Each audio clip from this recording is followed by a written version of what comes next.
Dude. See, when the story hit the news and I didn't get to see it, I'm assuming one of the broads got fired for something stupid. I figured it was a guy like maybe peeping through the dressing rooms or some, behind the scenes guy. Yeah. I didn't think it was one of the guys actually on the show. He was showing them old white women his damn he walking. Really? He was showing his junk? He had a problem flashing people. That's what they wrote in there. A problem. He had a problem flashing people on the set, and then oh my God! You finally make it. You're on a hit show like Desperate Housewives, and you get fired for flashing. And then they put his character, this creepy murderer who was kept locked away in the basement. Yeah, was fired last week for a problem flashing people on the set. Oh, that's too bad. And the role is being recast. They just gonna replace him. Recast him. They're gonna replace him like what's his name? Who's the quarterback for Philly? McNabb. Yeah. Like replacing like McNabb's mother on those chunky commercials. I didn't know where you were going with Black people just have we got two mamas too. They're replacing niggas. I had no idea where you were going with that. All right. I don't make believe that's the same guy. They won't even acknowledge that the character was completely different. I love that about TV. Yeah, I love that first episode where they walk in, everyone's just calling him by the name that everyone was familiar with the other guy, and you're not asking him why his fucking nose looks different or his eyes or his hair or something. The best one of those is the Brady Bunch reunions. When Jan decided she didn't want any part of that, so they bring a new Jan out. Yeah. And she acts like she did all the shows. Yeah, they're like, oh, Jan, remember that time you forgot your glasses? It's like, no. And you're looking on your couch going, you're not Jan. You didn't do any of the shows. That wasn't her. You don't remember shit. Oh, my God. Can you imagine? Did you just imagine? How can you possibly be secure in this business? No. You just can't feel comfortable ever. Well, the ultimate was obviously Darren Stevens from Bewitched. That guy left. He was the star of the fucking show. There was Darren and Samantha. That was it. And then he leaves, and they just brought another guy in. And how do you negotiate that? Like, how do you negotiate? Like, how can you feel like you can negotiate? Like, when you go, okay, I want more money, I'm out of here. And they go, we replaced Darren. Darren was replaced. We didn't blink. The people didn't bat an eye. This show went on for years after that. And no one cared. No one cared. Oh. No one cares. As long as she was twitching her nose and they were turning some fucking... I thought the chunky soup lady was his real mother. I thought it was his mama. And they got some new chick that looked like Tess. Tess Drake from Last Conversation. I thought that was his real mama. I thought that was his real mama. I was like, wow, that's cool. They put his real mama in. She got some acting chops, that woman. She's really making me feel like she wants him to have some soup right then and there. So there you go. The guy got fired from Desperate Housewives. Oh, yeah, for flashing. And they're replacing the role. And they're just replacing. They're just gonna bring a new guy in. They're gonna just good luck. Just hose down the set and bring in a new one. Good luck, bro. And here in New York City, Mayor Bloomberg was reelected in a landslide. Yes, he was. And 20 points. And the cover of the New York Post has him in a gorilla suit, basically. His head.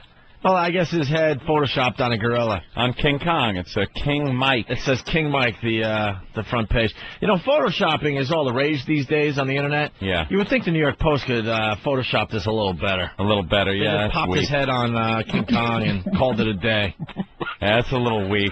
And put it all on his chest. Like, you can see the entire shoulders and his face is on the chest almost. Yeah, it's not even like on his...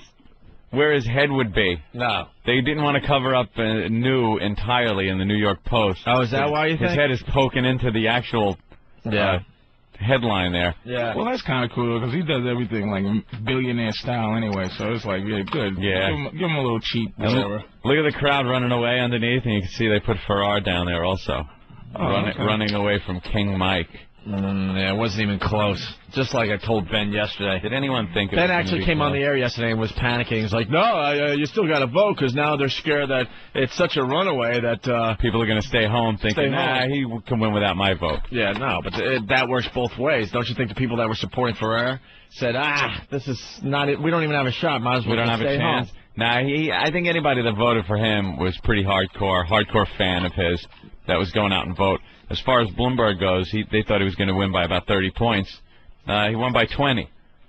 So, a few people did stay home. Is that big? That's a landslide. That's pretty big. I gotta ask my political numbers. I don't.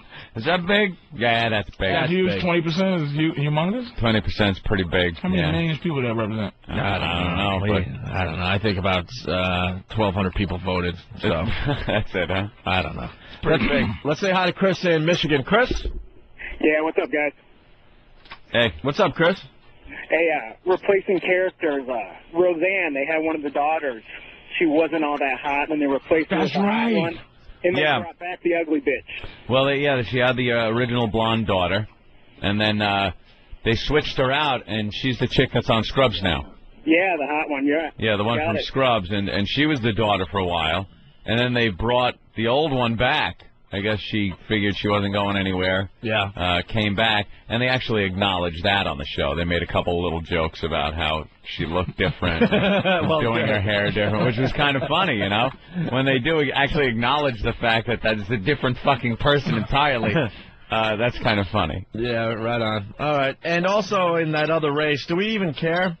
We had our fun, but doesn't matter that Corzine and Forrester. That Corzine won. Corzine won by about 10 points, a little more than they thought it was going to be. They thought it was going to be a closer race, and they had their concession speech. Forrester got out there and said everybody's got to not so much get behind Corzine, but support New Jersey. They're big Jersey guys. Was there a big? I want to congratulate my opponent and all that. Yeah. They had the all that nice stuff after all those brutal commercials. After dragging Corzine's ex-wife onto one of his commercials and saying how he let down his family and don't let him let down New Jersey. I mean, just scumbags. Do you think for the people that politics has to be so political? Like, just for the average person, that it has to be so corny and so... Like, why can't he just go, look, man, vote for me, like, because I'm Puerto Rican. Like, he's going to get out there and just go, look, this guy got a lot of money and I'm Puerto Rican, help.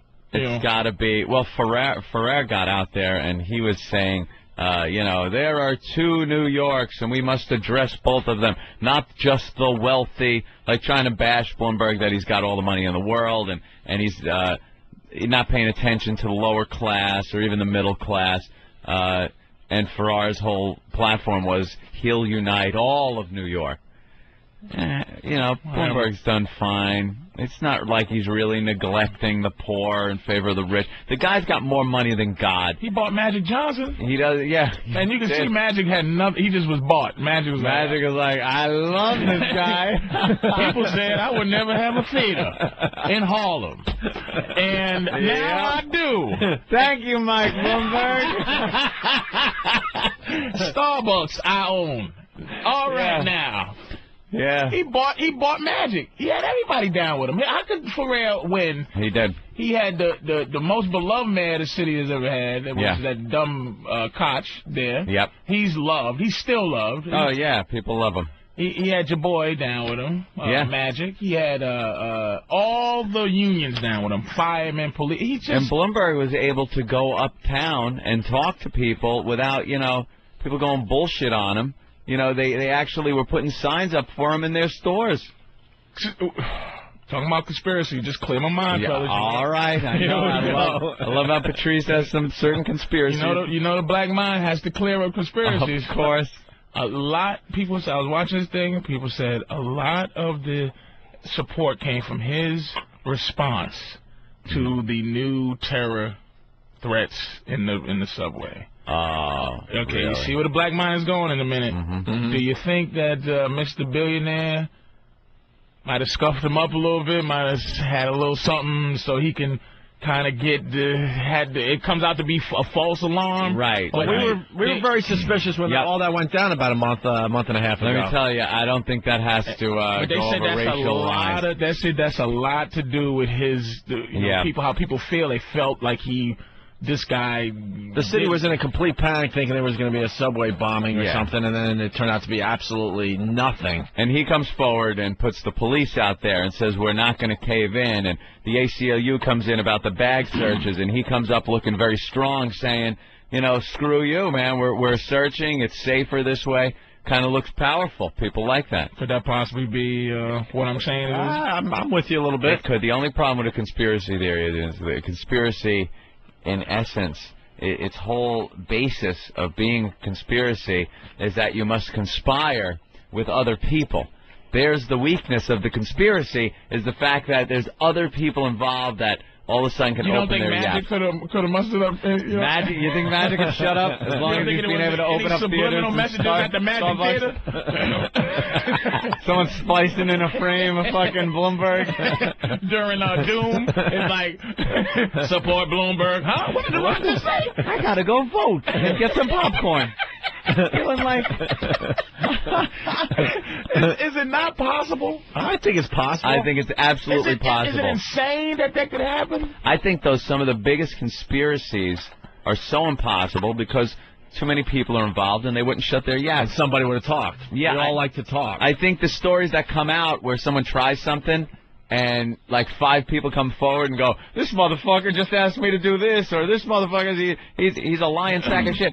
Those are... So you think Lee Harvey Oswald did it? Yeah. Yeah, I as far as the Kennedy assassination goes... Really? Yeah. Oh, thank God you said it. Hell no. With the magic bullet? With the whole... With Kevin Costner's movie? Come on. That Kevin Costner movie is fact, my brother. They did it.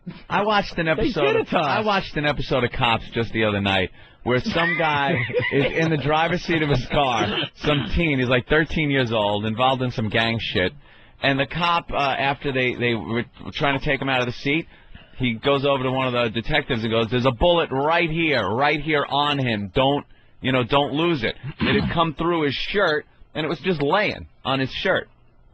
So they had to pick that up. It's evidence and everything. And then the cop showed where the bullet went. He goes, you look here, there's a hole in the license plate, in the rear license plate. He goes, it went here, through the trunk, he opens up, through the back seat, hit the back of the guy's front seat, went through his shoulder, and came out like his other side and left the bullet there, which they showed in pristine condition. And I'm like, this is just some 13-year-old fucking gangbanger. No one's setting up a conspiracy. Sometimes this shit just happens. It's like in a tornado. You ever see the cigarette through the windshield of a car when someone gets in a head-on? Or the 2x4 perfectly through a telephone pole? Here's the big difference. Yeah. That's what they say, but I believe what I see. That whole thing of believe half of what you see and none of what you hear. I believe what I see, I believe. It's like... back and to the left, they can't. If they had did it to the little black dude, back and to the left, or license plate through the chest, license. Right. But the fact is, they show his brains getting blown out from the back and him going forwards. Do you understand what I'm saying? Like they show the conspiracy happening. That's the only problem. If I never saw that Oliver Stone movie, I go, Lee Harvey was just good or whatever the case may be. But then they get into the rifle. Like 2.8 seconds, and then the fastest guy in the world, they got to try to cock that rifle. I had an egg on the thing. But I've seen it. Cock that rifle and then shoot it twice at perfect range. With that rifle is almost impossible. That's the whole thing. I've seen people do it. Like they've also shown people that have done it on certain shows. It's one of those things. No one's ever gonna fucking know. What are they supposed to open up more Kennedy shit? You believe it in your balls that he did it? I've seen nothing else to the contrary, really. No evidence, no real proof. Guy, man. Really a white guy, man. I'm actually surprised, too. I need something I can wrap my hands around. Don't get my brother to call this show. He's an expert on this stuff. I know he is. I've studied this to this day. I absolutely have sat and talked to him about it. They covered it up nice, and now all the info that is available is all watered down with all the creeps out there. But another cover-up? How many people? But it was like 20 people that came forward, and they all mysteriously disappeared. They all mysteriously have AIDS or whatever. Getting run over by... getting thrown out of cars. And AIDS in the 60s, they got it. They had AIDS in the 60s. The blob got them. They're all... How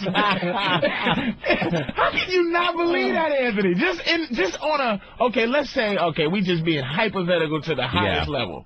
Am I saying you believe that he did that? There's not some possibility that something could be fishy, all right, I'll give you that. The grassy knoll, that means nothing to you. It means nothing.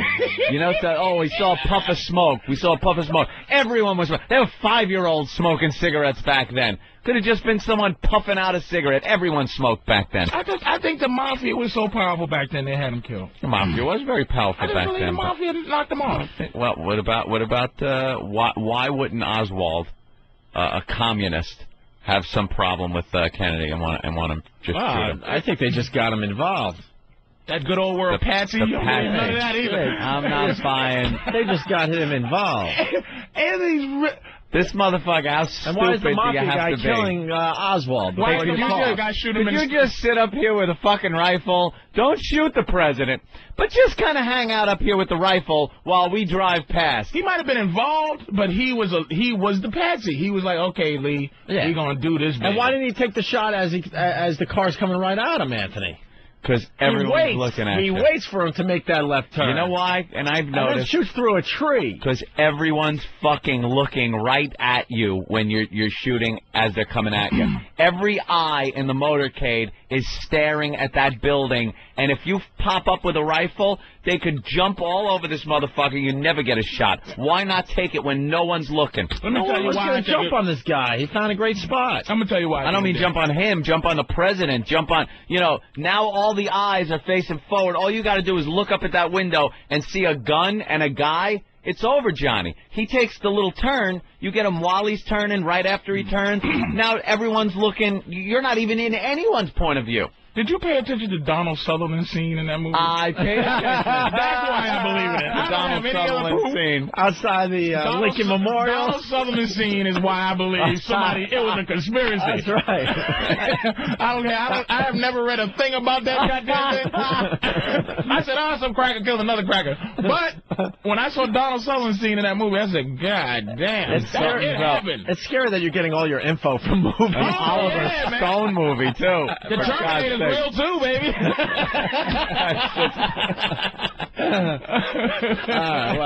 Well, let's move on. We could argue that all day long. Eric in Colorado, what's up? Hey, boys, talking about the election results. How'd Bernie do yesterday? Yeah, how did Bernie Getz do? That's the only reason he doesn't do our show anymore. Bernie was running for mayor, and then he was running for some other office when he realized that mayor was futile. Oh, really? Yeah, he started wanting to run for... Ben, any idea what else he was running for? I tried Comptroller? I don't know what he was running for. I've been trying to get a hold of Bernie for the last couple of weeks to get him on with the campaign. He's still, all he says is... He's either inventing stuff or he's running for an office. Yeah. He's still pissed at Opie. Yeah. About the CD thing. You ruined it with Bernie. Yeah, but what a highlight. It certainly was. It could be the best bit since coming to satellite radio. We'll see what the listeners getting that lunatic Bernie gets all upset. I don't know. You don't see him in any of the newspaper results or anything. No. BernieFromMayor.com was his website. Well, why don't you email him and ask him how he did? He didn't respond yesterday. Did he phone in a concession speech? Email him again. A rambling concession speech about vegetarianism and squirrels? Fucking lunatic. Last time he emailed me was a couple of weeks ago. He said he would never do the show again. Soy milk? Yeah. If children would just be vegetarians in school and drink soy milk, there would be no violence in school. That's what Bernie Getz says. That's how nutty. It sucks that he's never going to do our show again, but what a way to go out. Yeah, certainly was. We were all convinced he was going for a gun. That's a great last appearance for somebody. He's got a Photoshop thing on his website, though, of him like in an XM studio, if you go to BernieFromMayor.com. Mm-hmm. Oh, really? Yeah.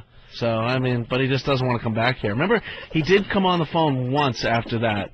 Briefly, we had him on the phone for a couple minutes, and that was the end. That was it for Bernie. Dan, what's up? What's up, guys? Hey. Salam alaikum, Patrice. Alaikum assalam. Thank you. There's a show, I know, that without getting into too much detail, on the Discovery Channel. They recreated the bullet one shot, making torsos with forensic jelly. They caused 7 injuries with one bullet. In Australia, right? Yes. I saw that. I didn't believe it. Oh, come on, it was great. It was fantastic, but it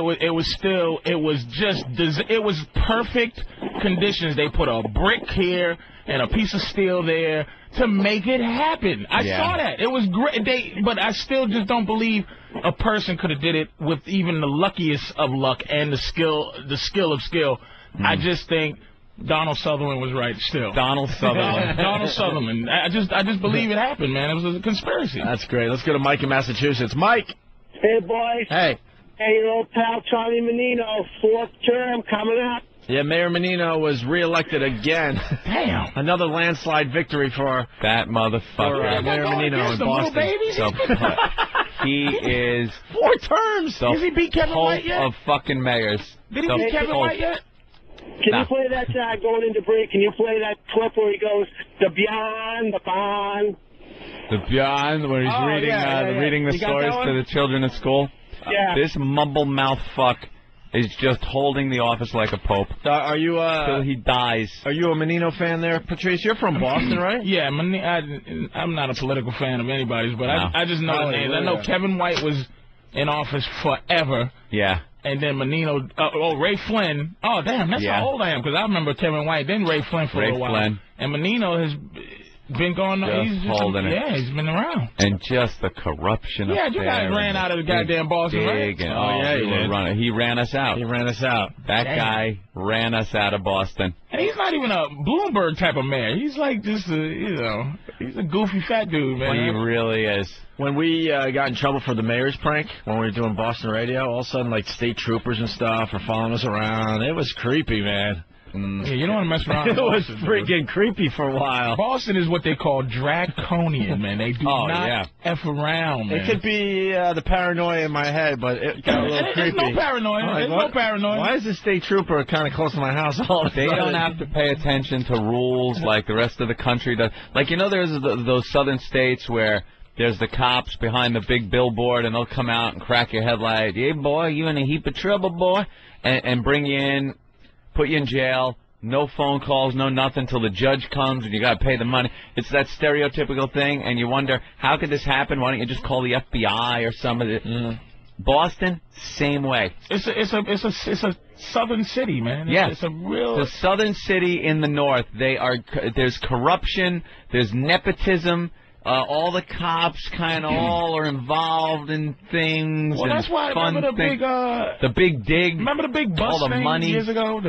The racial bus thing they had? The bus. It was all because it's like that school that they was trying to bust those black kids into years ago. It's because it was a school that was teaching kids how to pass the civil service exam. That's why it was nothing but mix as cops over there. That's why they said, wait a minute. You're taking our jobs when you bust these niggas in. Yep. It's like, because it's the McFarley, McThis, McThat, and O'Doodle. That's all the police. So it's like, we don't need extra dudes to come in here because that means you're going to pass. Right, yes. It's a crazy town, dude. I'm telling you. And I lived in Roxbury, and Roxbury's surrounded by, it's like the black areas are surrounded by the outskirts of the city. Right. You know what I mean? Yeah. It's a weird town, dude. It really is. And everything it's all about some politician getting some money put in his pockets from some fucking project. Or the Mass Pike up there was, they said, once the fucking thing's paid for, the tolls will be gone. That thing's been paid for like 10 times over. The tolls are still there. Because they're greasing the friggin' politicians. Yeah, but that happens in every city. Yeah. At least in Boston, the toll plazas, and when they start getting backed up, they'll just let you through. Really? I've been through that a bunch of times. I've never seen that happen. During holidays and stuff, if the toll plaza is backing up too much, they will just start waving people through. I bet they keep that Easy Pass on, though. I don't know. For the people that are using that. It's going back years. A long time. I've never seen that ever happen. Someone backed me up from Boston. Connecticut did it. Remember all the little fucking 30-cent tolls and 10-cent tolls on 95 all through Connecticut? Yeah. Gone. Years ago. But years ago, trying to drive through Connecticut, what a pain in the ass.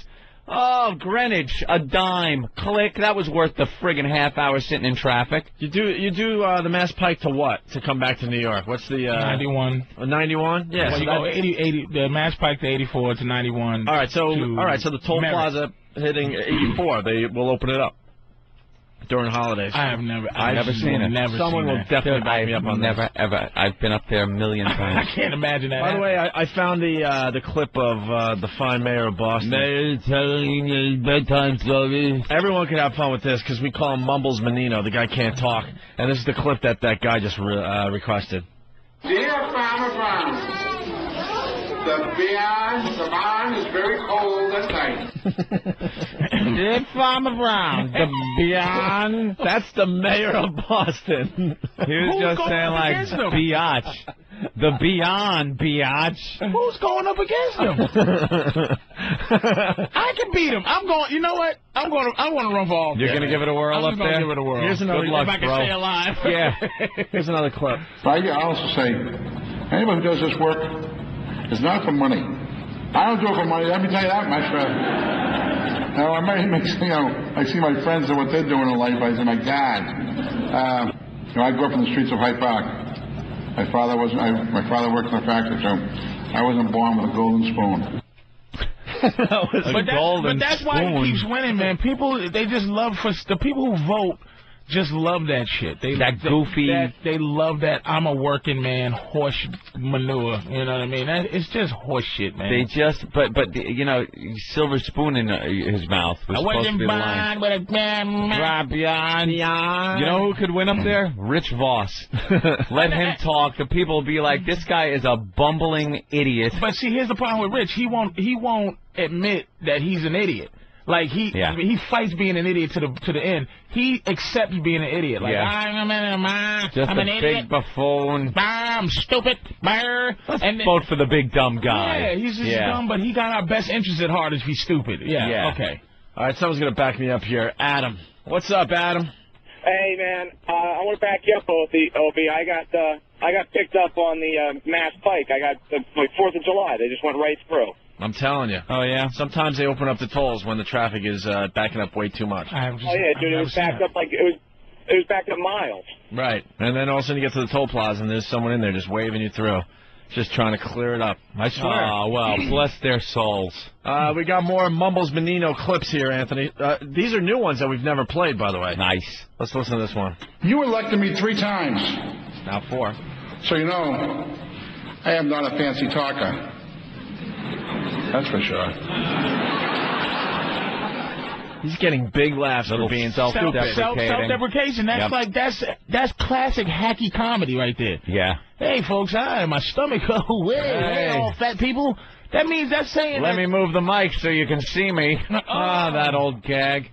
I can't believe that works, man. It does, even in politics. Step it up, Boston. That's my hometown. Big dig, for all intent and purposes, will be completed. There'll be some button-up of some of the pieces of it, but basically it'll be all done by next May.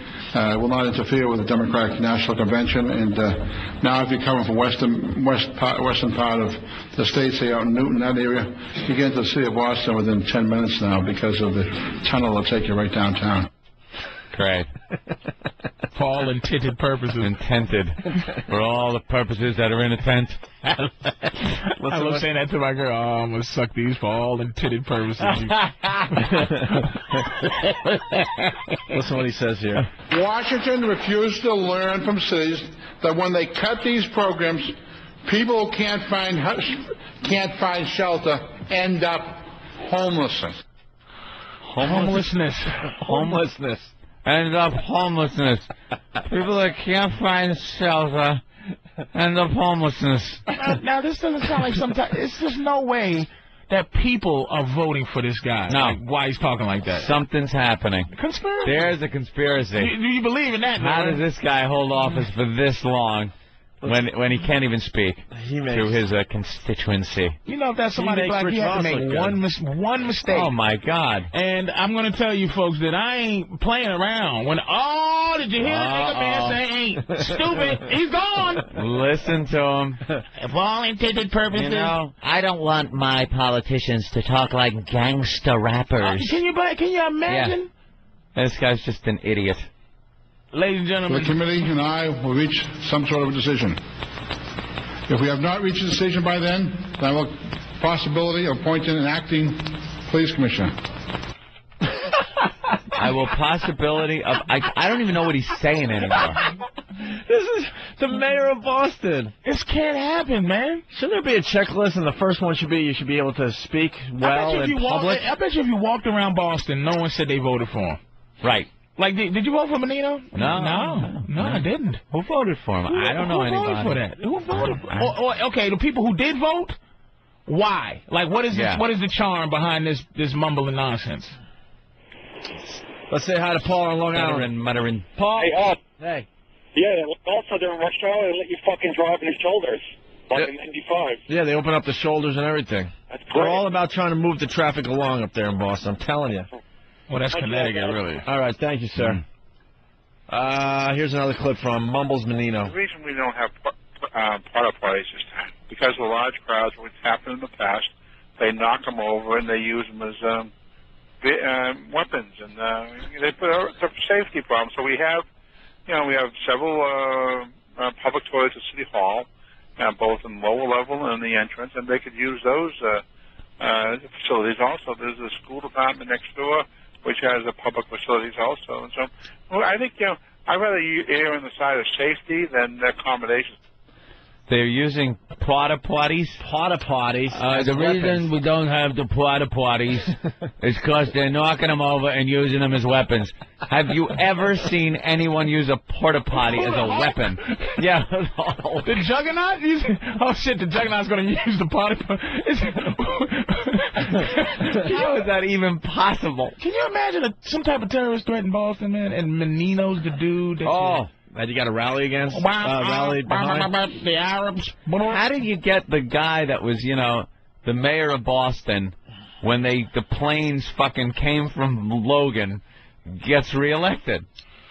Like, how does that happen? I don't care whether he's responsible or not. People could call up and go, well, actually, it was this, that. I'm just talking public opinion, the way things usually work.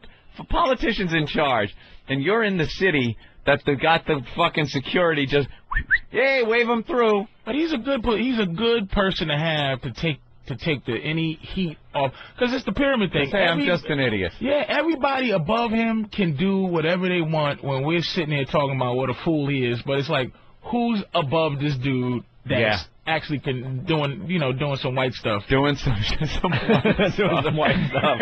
We found a guy that voted for Mayor Menino. All right. He's a faithful listener of the program. It's Boston Strangler. All righty. Boston Strangler, what's up? Not too much. I just want to tell you why I voted for Mumbles Menino. He had another opponent by the name of Mara Hennigan, and plain and simple, she was a fucking cunt. Oh, they put a woman up against him? Exactly. Yeah, that ain't gonna work up there, especially. You're just trying to look like you're doing the right thing. You know you're gonna lose the election, so throw a woman. Sully, I ain't voting for no fucking cunt. And that's Boston. Fuck her. Fuck her. That's Boston. All right, you guys suck. That's it. Fucking voting booths up in Southie. You think they're pulling a handle for some bitch? Fucking cunt. Fuck her. She should be at home cooking dinner and raising our fucking kids. Not running for fucking mayor. Not. That's it. They don't want no bitch in there. But he never said why he voted for Menino. The reason he voted for Menino, because he didn't want to vote for the chick. The fucking cunt. Fuck her. So he goes to vote. Just don't vote. Yeah, then how about don't vote? Yeah, don't vote instead of voting for... That was the only one voting for? Mumbles Menino. Was he her or the We had a conversation yesterday about, will there be a black president? Will there be a woman president? Will there be a Jewish president? There'll be a Jew. There could be a Jew. Jews have white skin. It can possibly happen if he un-Jews himself. That's what I was saying to Boss yesterday. I said it's not like Shlomo Rabinowitz is going to be the first Jewish president. You see what Ferrer did? Ferrer tried to Caucasianify himself. Yeah, un-Puerto Rican himself out. Un-Puerto Rican himself, and that's why Puerto Ricans didn't like him. Yeah. He just un-Puerto Rican himself, but he kept that name Ferrer. You know what I'm saying? Yeah. Right. That's just like the Chinese Billy Chung and Peter Wong. Peter Wong. Peter Wong. Your name ain't Peter. Shut up. It's black presidents alone. Colin Powell may be able to be. That's what I said yesterday. Until he pulled that shit with Bush. Now he's done. But the point I'm making, we had that whole discussion yesterday. The last state that's gonna hire a woman as mayor would be Boston. No, you're not going to see that. No. State, city, sorry. I stop with your fucking feedback. tits will get in the way when she's trying to sign a fucking bill. But that's the last Slow down the process. Fuck her. So it's almost like it's a pride thing they call the man Mumbles Menino, you know. Yeah. Oh, that's his nickname. Mumbles, they call. Like, how could you be proud? You pulled the handle for Mumbles Menino. Kooky Bloomberg. Nutty Bloomy. It's like that's who we voted nobody does that. Let's say hi. Only Boston, man. Only fucking Boston. Let's say hi to Ann in Minnesota. Ann? Hey, boy. Hey. This is fucking painful. Do not play him anymore. I could have swore he said that they were tipping over firefighters and using them as weapons. No, it's porta potties. They were tipping over firefighters. Porta potties. Using them as weapons. Some people actually were conducting combat with sanitation workers.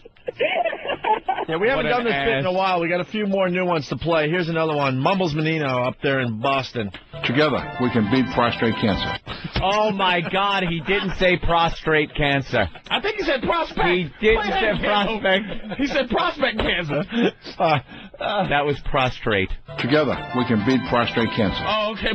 Prostrate. And I bet you that was an actual commercial, so he could have taped that a few times. You know how many people say... And cut. Wait, action. Together. Yeah. We can be prostate. Yeah, I want to hear the other outtake.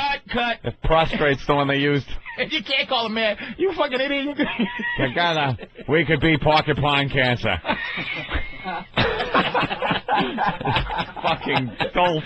Well, it's all about Boston all of a sudden. Let's say hi to Mike in Boston. Mike? How's it guys going today? Hey, Mikey. Hey, Mike. Hey, the big problem with the women in Boston is Jane Swift ruined it for everyone up there. Why? I don't know the story, sir.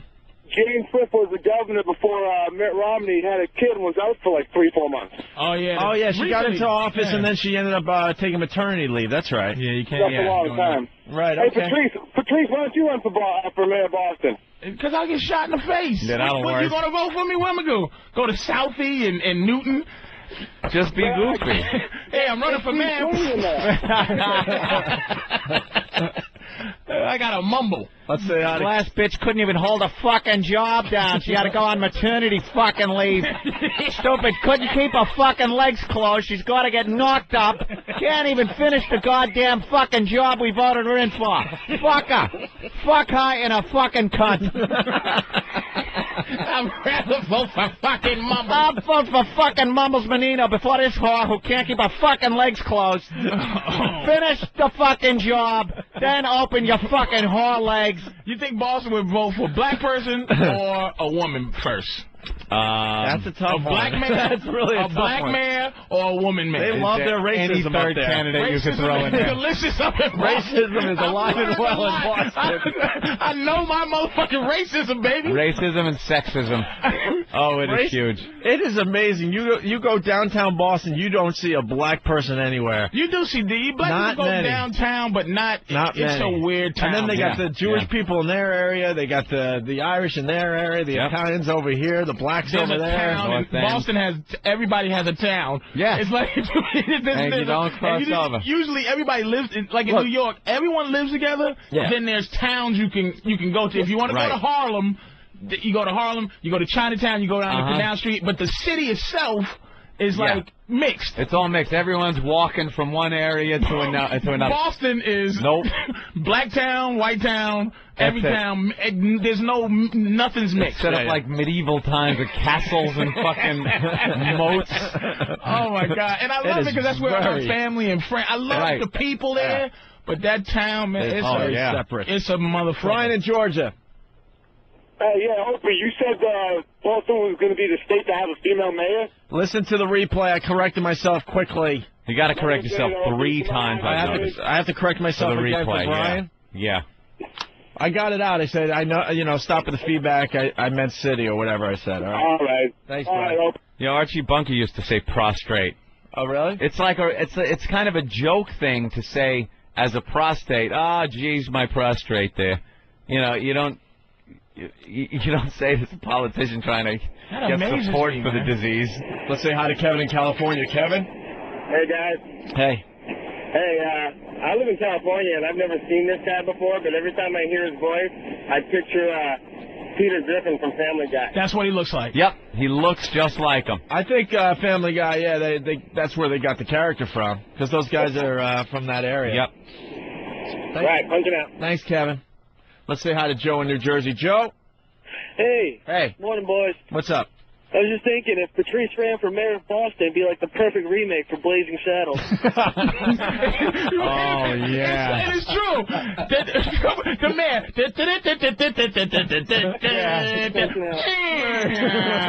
They roll up the fucking banner. It's the new mayor, baby.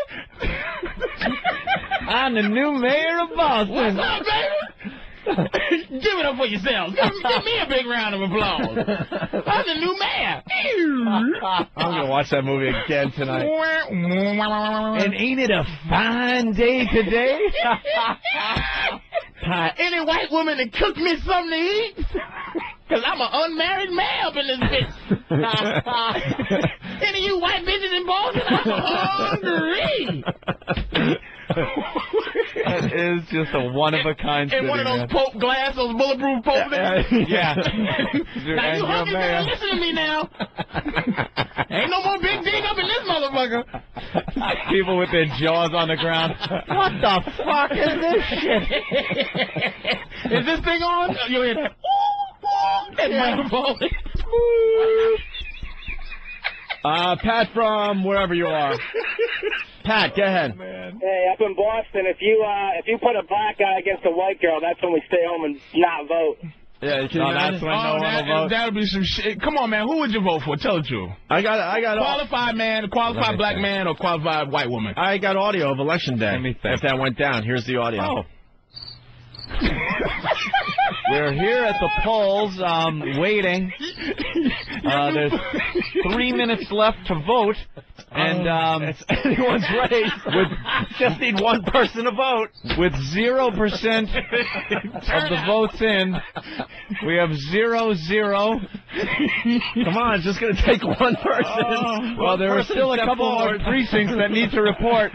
Let's now go to precinct 3, and yeah, that's all right. Our candidates eagerly awaiting at their headquarters the results of this race. Because I'd win because I say, look, I told any friend I got, listen, go down there and scare all the white bitches in the boat. Hold the handle. Hold the handle. We got more Mumbles Menino audio. The rest of the country enjoying this today. Yeah. You know, we have a fair share of that their operating budget, and we're going to look into all the red line, the yellow line, the orange line, the blue line. God, the reporter's asking a question, and she's just laughing at him. Laughing at him. Hopefully laughing at him. Laughing at him. He's trying to be serious there. Our plans for tomorrow is to have a rally, a roving rally. It starts at the Hines and goes right down to Stanford Street right there. Yeah. You ever see the Princess Bride, that movie? Yeah. My wedge is a wonderful. What is it? The Jewish priest I was gonna. My wedge is. It just sounds like it's just. How can I'm getting disgusted. Yeah. It's funny, but I'm like, are you joking me? He won. He just won. The lady's a cunt, but was she good? Did she well spoken? Did she? She know the facts? Yes. Did she know have information? Did she have a plan? Or did she just go in there, you know? She was a cunt. Hi. Listen, you fuckers. Vote for me, or I'll come over your house and take your balls. Oh, my God. Today we dedicate this plaque, which will serve as a reminder. Dedicate what? A nigga? Did he say he's going to dedicate this black to black? A plaque. Dedicate this black as a reminder. A remembrance. That's funny on a whole nother level. We're going to dedicate this black. This black. Thank you, man, for dedicating me. And if I could start the bidding at 25. No, he says, oh, my God. Dedicate this. Serve as a remember, though. A remember? Today we dedicate this plaque, which will serve as a reminder. Remember. Doesn't sound like he's dedicating a plaque. Is he just off the cuff every time? Ladies and gentlemen, the black. Thank you. The black. Thank you very much. I appreciate being dedicated. I will take this honor and Do what I can. Thank you. Tomorrow we'll dedicate a Jew. As a reminder, remember, the guy is winging it all the time. Speechwriter, fuck him, who needs one? It sounds like he's going out and just riffing. He's riffing every time. That's amazing. We got a guy from Southie calling. Oh, shit. All Jeff right. From Southie. What's up? Hey, what's happening, guys? Hey. You know, listen, I didn't vote for that bitch because I didn't see one campaign issue on that lady, you know? Really? I only knew Menino. I didn't know who the hell that chick Laura was. I mean, being from Southie, they don't put anything up with chicks around, you know, unless it's at the fucking bars, you know? Yeah. Maybe she should have gone with the urinal posters like we have. Where you from, D Street? 8th and Broadway. Can I come over there yet? You might be able to. You know? Oh, you're getting a little weak now. I couldn't even drive through there by mistake. It best be a day where nothing happens there. No crime, no missing kids, no nothing. Because you'd be dragged off in a second. Oh, Southie, man. Good memories, man. Good goddamn memories. Oh, I want to hear this clip one more time. Today we dedicate this plaque, which will serve as a reminder. A reminder that we used to own them. A reminder that they should be slaves again. Dedicate this plaque. And where will it actually start? And will the duck boats go out onto the Charles? No, we can't put skates on the ducks, so we're not going on the Charles. God damn. We can't put skates on the ducks. We're trying. You know what? Thank you, Obi, because this may have to have them do a recount. Yeah. And just do it again. A new vote. New vote for people in Boston listening to this. How many terms? This is 4. 4 That's 16 terms. years. 16 years this guy has been running that city. If I got a girl pregnant when I was supposed to, my kid would be close to the age of voting, and he'd still be voting for this goddamn idiot. Well, I'm telling him to go to school and learn how to speak well, or you won't get hired by white people out there. And there he is. You guys want to hear just a couple more? I love him. And someone else asked if you'd be interested in running for Senator Kerry's seat should he win the nomination. Let me just say, I will not be a candidate I'll seek, but I will accept the draft. I will not be a candidation or seek. Well, he's trying to say that. He's trying to do that famous Lyndon B. Johnson speech. Do you know what it is? I will not seek, nor will I accept your nomination for President of the United States of America. And this is Menino's impression of that. And someone else asked if you'd be interested in running for Senator Kerry's seat should he win the nomination. Let me just say, I will not be a candidate I'll seek, but I will accept the draft. Be candidation. And then he candidation. He's getting big laughs because they're laughing right at him because he's still trying to do jokes. I will not seek a candidation for the dedicated black. I would have laughed just because everybody else was, because I would have been like, okay, was he trying to make was that a joke? That was a joke? Okay. What the fuck was he talking about? I'm about getting the job done. I want to work on this and get it done in a peacefully way. In a peacefully way? A nice peacefully way. How does he fucking get away with Listen to this one. Like I said, it's about reinforcing the economic lessons that taught during the school day. The acronomic lesson? What did he say? Economic. Economic? It sounded like acronomic. I'm sure he meant economic. Commissioner Evans is going across the pond. That's true. Going across the pond. Pick up a dog. Oh. I know that Billy Bulger is president of University of Mass now, of which I am alumnus. President of University of Mass. That tongue is just battling with his teeth. There's a fucking UFC match going on in his mouth. Does it sound like it? Down syndrome tongue. That's a regular man just born with a syndrome tongue. Big fat tongue, just duking it, just putting a submission hold on his teeth and gums while he tries to speak, and his tongue taps out. Oh my God!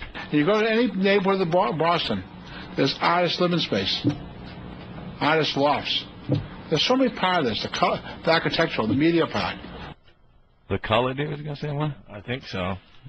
This is how we will continue to grow the city's job base by being proactive, strategic, smart, and aggressive. Smart, huh? Smart. All right, I think we're just about done here. Boston is a majority city. One or the other. What's a minority-majority city? Reagan believed the buck stops here. Those of us who are leaders live by the principle as well. Didn't Truman say the buck stops here? Wasn't that Truman? You know, I think people just... Like, it was Reagan. Like Reagan said, I have not yet begun to fight. They must just listen to him like the people listen to him and go, all right, who's going to be running against us this year? Yeah. I can't. All right. We win. You know. We need in Boston, is there like some qualified white guy that can just beat him? Qualified Apparently not. Irish can beat this guy. Yeah. Some Irish guy goes Some fucking Mick can beat him. Who votes, like, who runs against him? Was it a bitch last election? The one before that? Because there was another landslide, too. It wasn't even close. So they couldn't even come up with a good candidate. Anybody? To go up against. Like Rutherford B. Hayes said, I speak loudly and carry a black stick. Brother B. Hayes. Brother B. Hayes.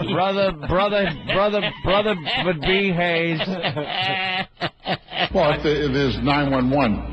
If there is there's something suspicious out there, call 911. That's the emergency line in the city of Boston. Ain't that a bitch? That's the emergency line for the city anywhere. Everywhere. In the city of Boston. It's something we came up with here. It's brand new. We all know that to complete a major project like this takes real teamwork.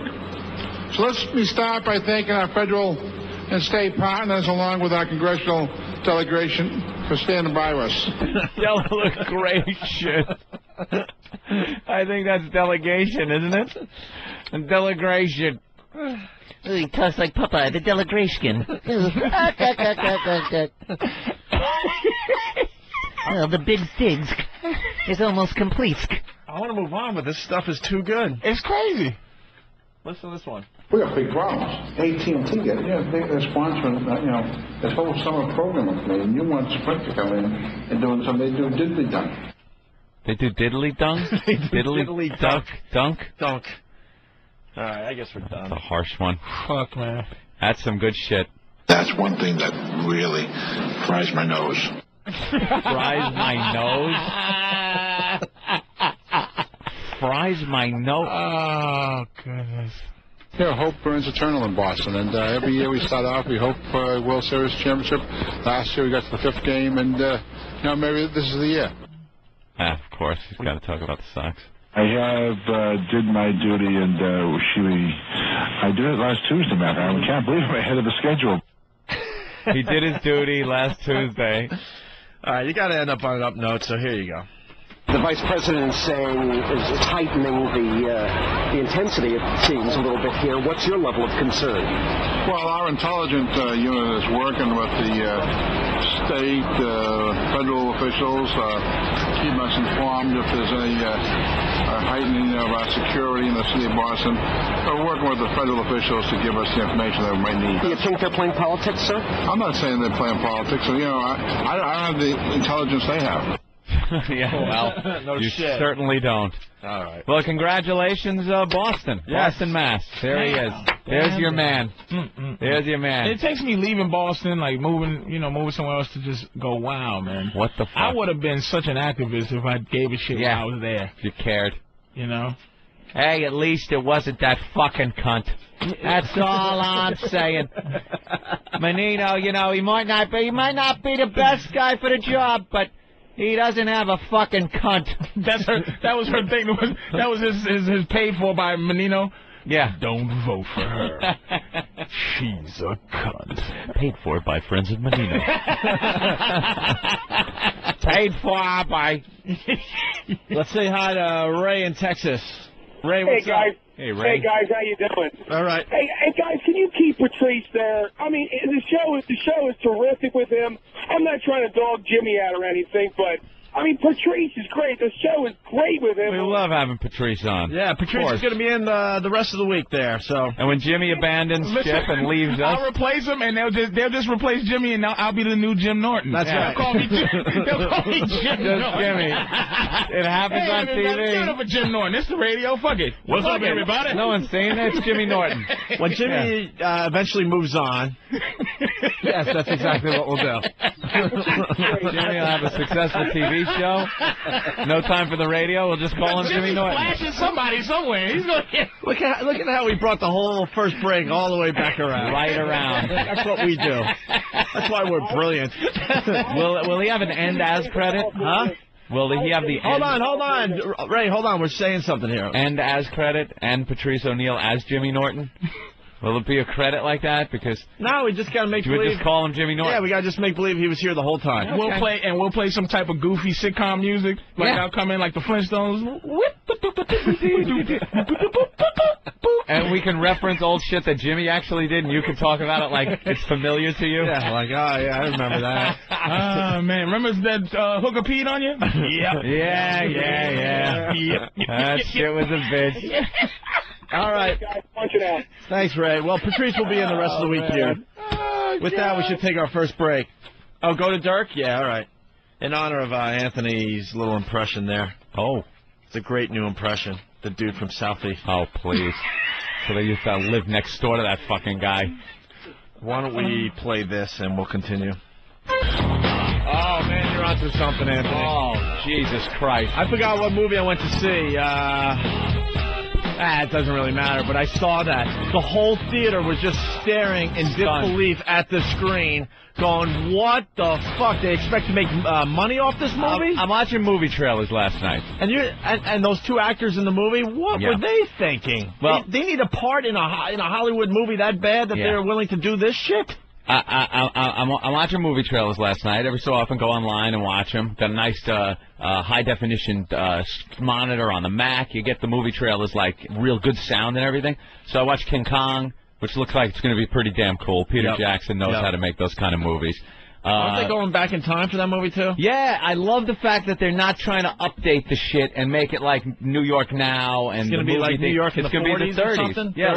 like it was in the original. That looks good. And the effects, like when King Kong's on top of the Empire State Building and that biplane comes swooping in and he fucking jumps and swats at it. Fantastic. It looks really it looks like cool. It's going to be a good movie. Yeah, looks good. Well, we say that about so many of these movies. I know. You're like, what's the last one that the trailer lived up to the movie? Like you said, there you go. I like those fucking stupid Lord of the Rings movies. I love them. Yeah, obviously. The trailer looks great. Yep. I mean, the big epic battles, shit like that. I like. The other things that kind of bombed, like Troy.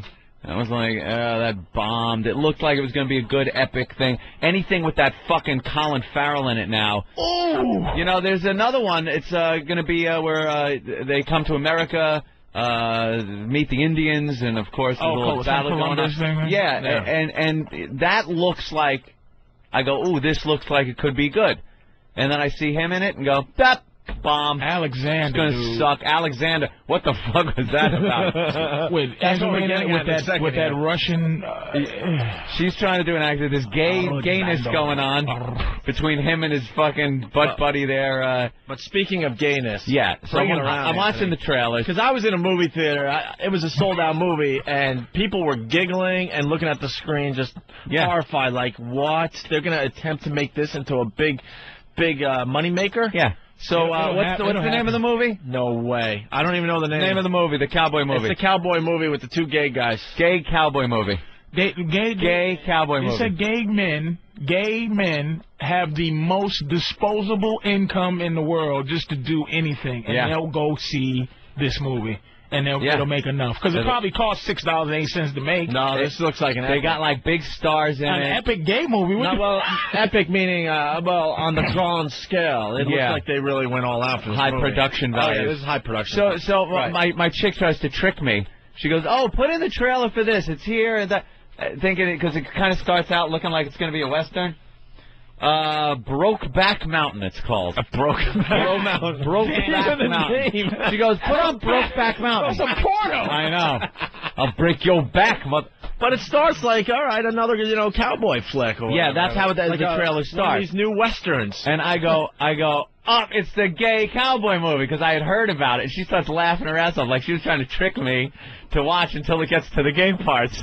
The gay so parts apparently, are very, very apparently it's just two guys that are cowboys or something. They go out fishing or whatever they're doing out on the plains there. It's modern times. It's not like an oldie time thing.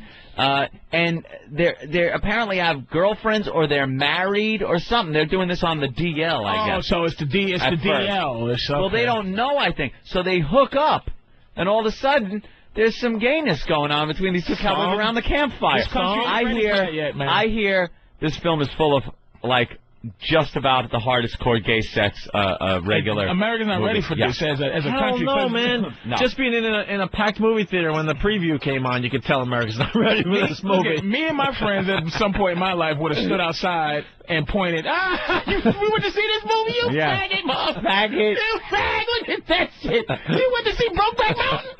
You know? Write that down. That's a great idea.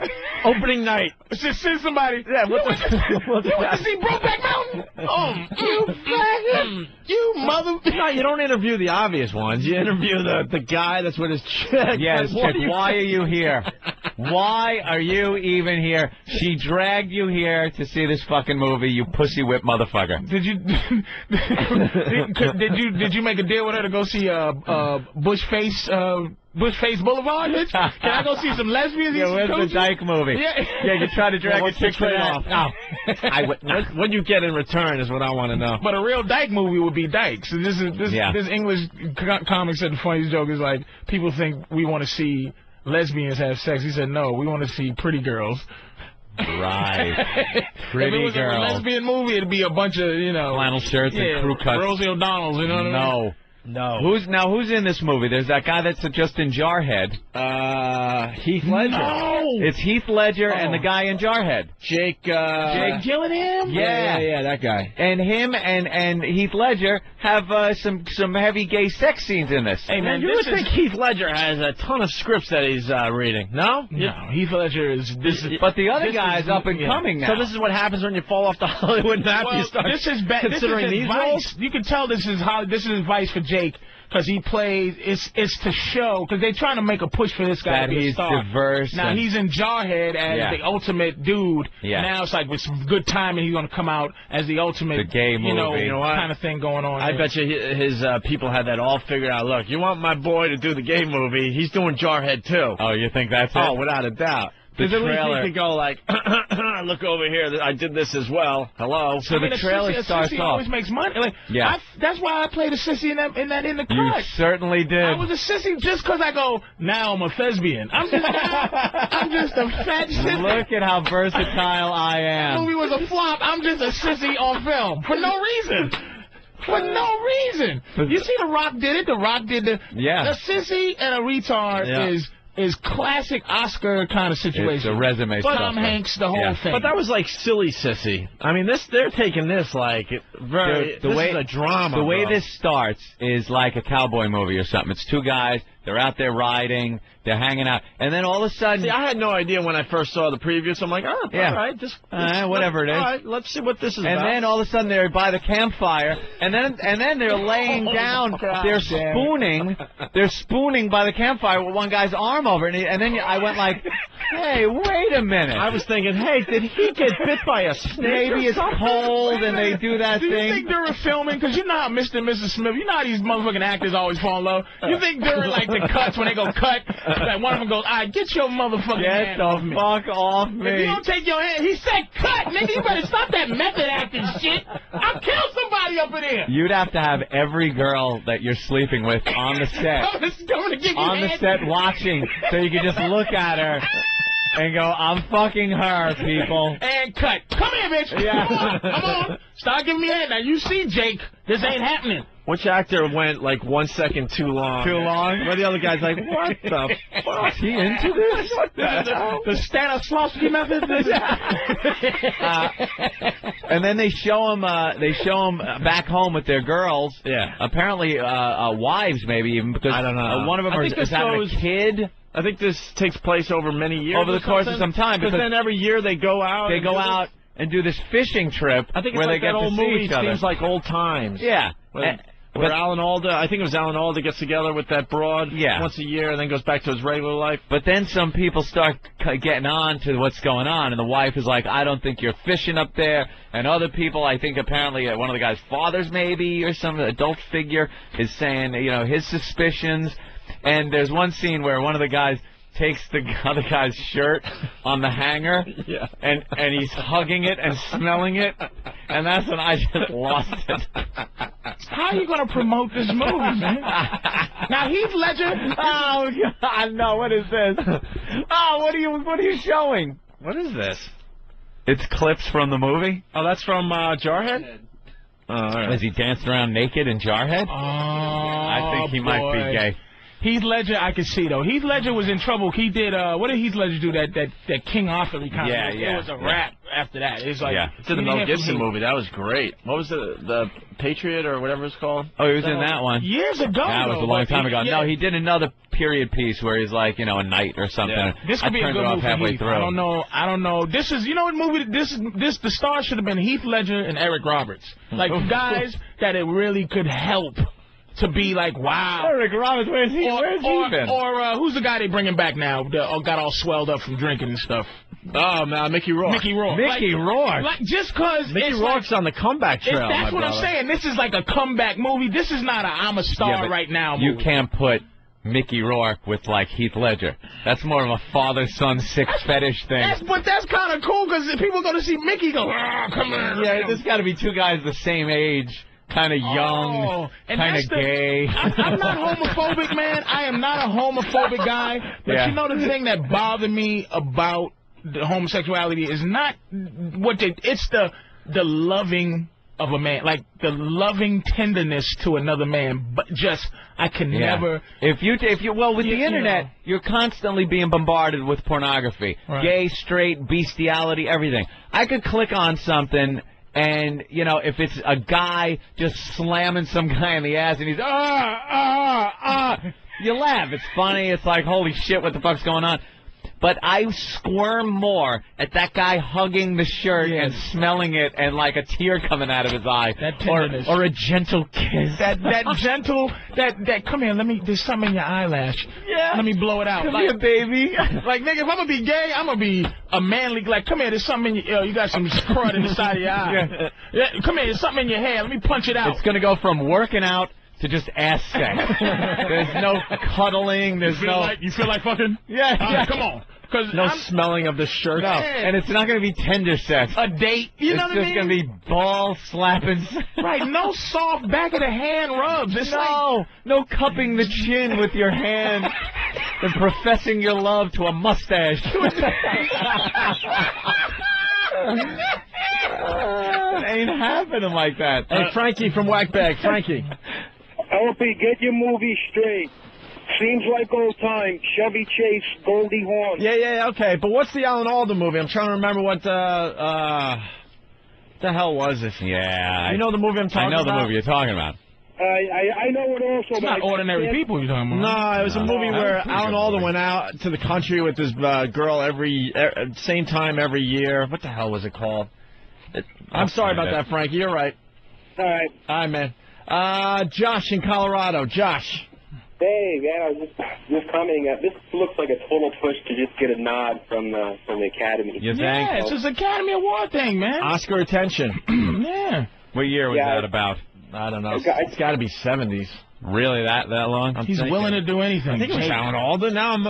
Same time next year. Same time next year. Thank you, Anthony. This is such a plan. You can feel it. Yeah. Jarhead to Booty Crush Boulevard or whatever. Wasn't he in the Bubble Boy or something? He was the Bubble Boy. He was the goofy Bubble guy. Boy. He was a goofy actor guy that could have fought. You know who I equate him with? Or at least I did before he started catching on now? Who's married to the one from Friends? Yeah. David Arquette. I put him in the same class as David Arquette until, all of a sudden he's popping up in all these movies. The Day After Tomorrow was his, I'm not a goofy guy. Right, not a goofy guy. But the guy from Amityville Horror, the remake, all of a sudden, he's not goofy. He was in Blade 2. and Amityville Horror. Right. Yeah. All of a sudden, he's not a goofy guy. You know, how did it happen? Yeah, he was in that When did National Michael Lampoon movie. Keaton not become a goofy? When did he become? Yeah, but he fell off the face of the earth. What's he doing? He did that bomb, that horror movie bomb about the static and the dead people coming through the... That was noise, it. Yeah. White noise. White noise. Jesus. Why's it got to be white noise? We got the trailer? Well, the trailer's 2 minutes long. It's mostly dramatic music and text. So I just tried to grab a little bit with dialogue. Oh, so you went right to the gayness? A little suggestive. You're the man. It's not like... right to the ass sex by the campfire. Action. It's more innuendo. Nathaniel, you're good. You got right to the gayness. Get to the gayness. All right, I don't know if this is going to work on. Yeah, we don't know. on We radio, try but shit out. I'm sure a lot of you have seen the trailer by now if you've been to the movie theater. We're dead. Boris sure found a way to make the time pass up there.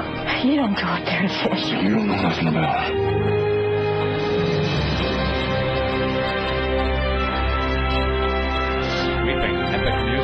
You have no idea how bad it gets. If you can't fix it, you gotta stand it. I wish I knew how to quit you. I wish I knew how to quit you. You know what they're trying to say? You don't go fishing up there. Which is interesting is that back in those days, when those dudes got stuck out there and the cowboys was doing all that cowboy The gayness. shit. Now you hear like a lot of times, like in the Moby Dick movies and stuff. Yeah. They go, all right, sweetie. They kiss their wife and they go, we'll be back in 5 months. Right. Like, you know, the time is so different then. Like, you could be in the wilderness for months. So I think they might be trying to make some type of suggestion. But I don't think that it's these period guys piece. are. It's not a period I piece? think it's new cowboys. Yeah, it looks like it's I think it's updated. Oh, this is not updated. 1716? No, I think this is like just like out west somewhere where they still ride horses. Oh, yeah. 2006. Yeah. The best part of this is neither of these guys are fagging it up at all. It's like, God damn, I love you, motherfucker. Like there's not an ounce of femininity in either of these guys. I don't know how to quit you. Quit you? Who says that when they're not in the third grade? I quit. I give. Uncle. Dear Fred. Let's go to Speedy in Rhode Island. Speedy. Hey, Owen, how you doing? Pretty good, buddy. Not too bad. Happy birthday, Patrice. Hey, Anthony, I think you can relate to this because, you know, the guys went fishing, they went back to the tree house, I said to the other, punch it up, boys. Yeah, I used to ride horses and stuff out west with this guy, Richard, go fishing with him. This is one of my favorite stories of all time, by the way, Patrice. And we would camp out, do things like that. This is when we were, you know, in our early teens. And I remember one night we decided we were going to the ranch where we kept the horses and stuff, obviously, and stay in the tree house. So we go up into the tree house to stay in the tree house overnight. And it usually amounted to hanging out, drinking some beers, and talking about girls or whatever. So I'm just kind of laying there, and conversation's over. I'm pretty much thinking it's time to go to sleep in the tree house. And I hear, like, this whispering that I can't quite make out. And I'm laying there, and then I hear, can I suck your cock? So I'm laying there, and it's pitch black. There's no light, like fucking, you know, out west, too. I mean, there's just total darkness. I hear, and this has been my best friend for years now, since we were, like, you know, very Still early your best teens friend. up until, you know. Still good friends. Yeah, I mean, we hang out on a daily basis. This is every day. We hang out. And, can I suck your cock? And I'm laying there going, just make believe you fell asleep. Just make...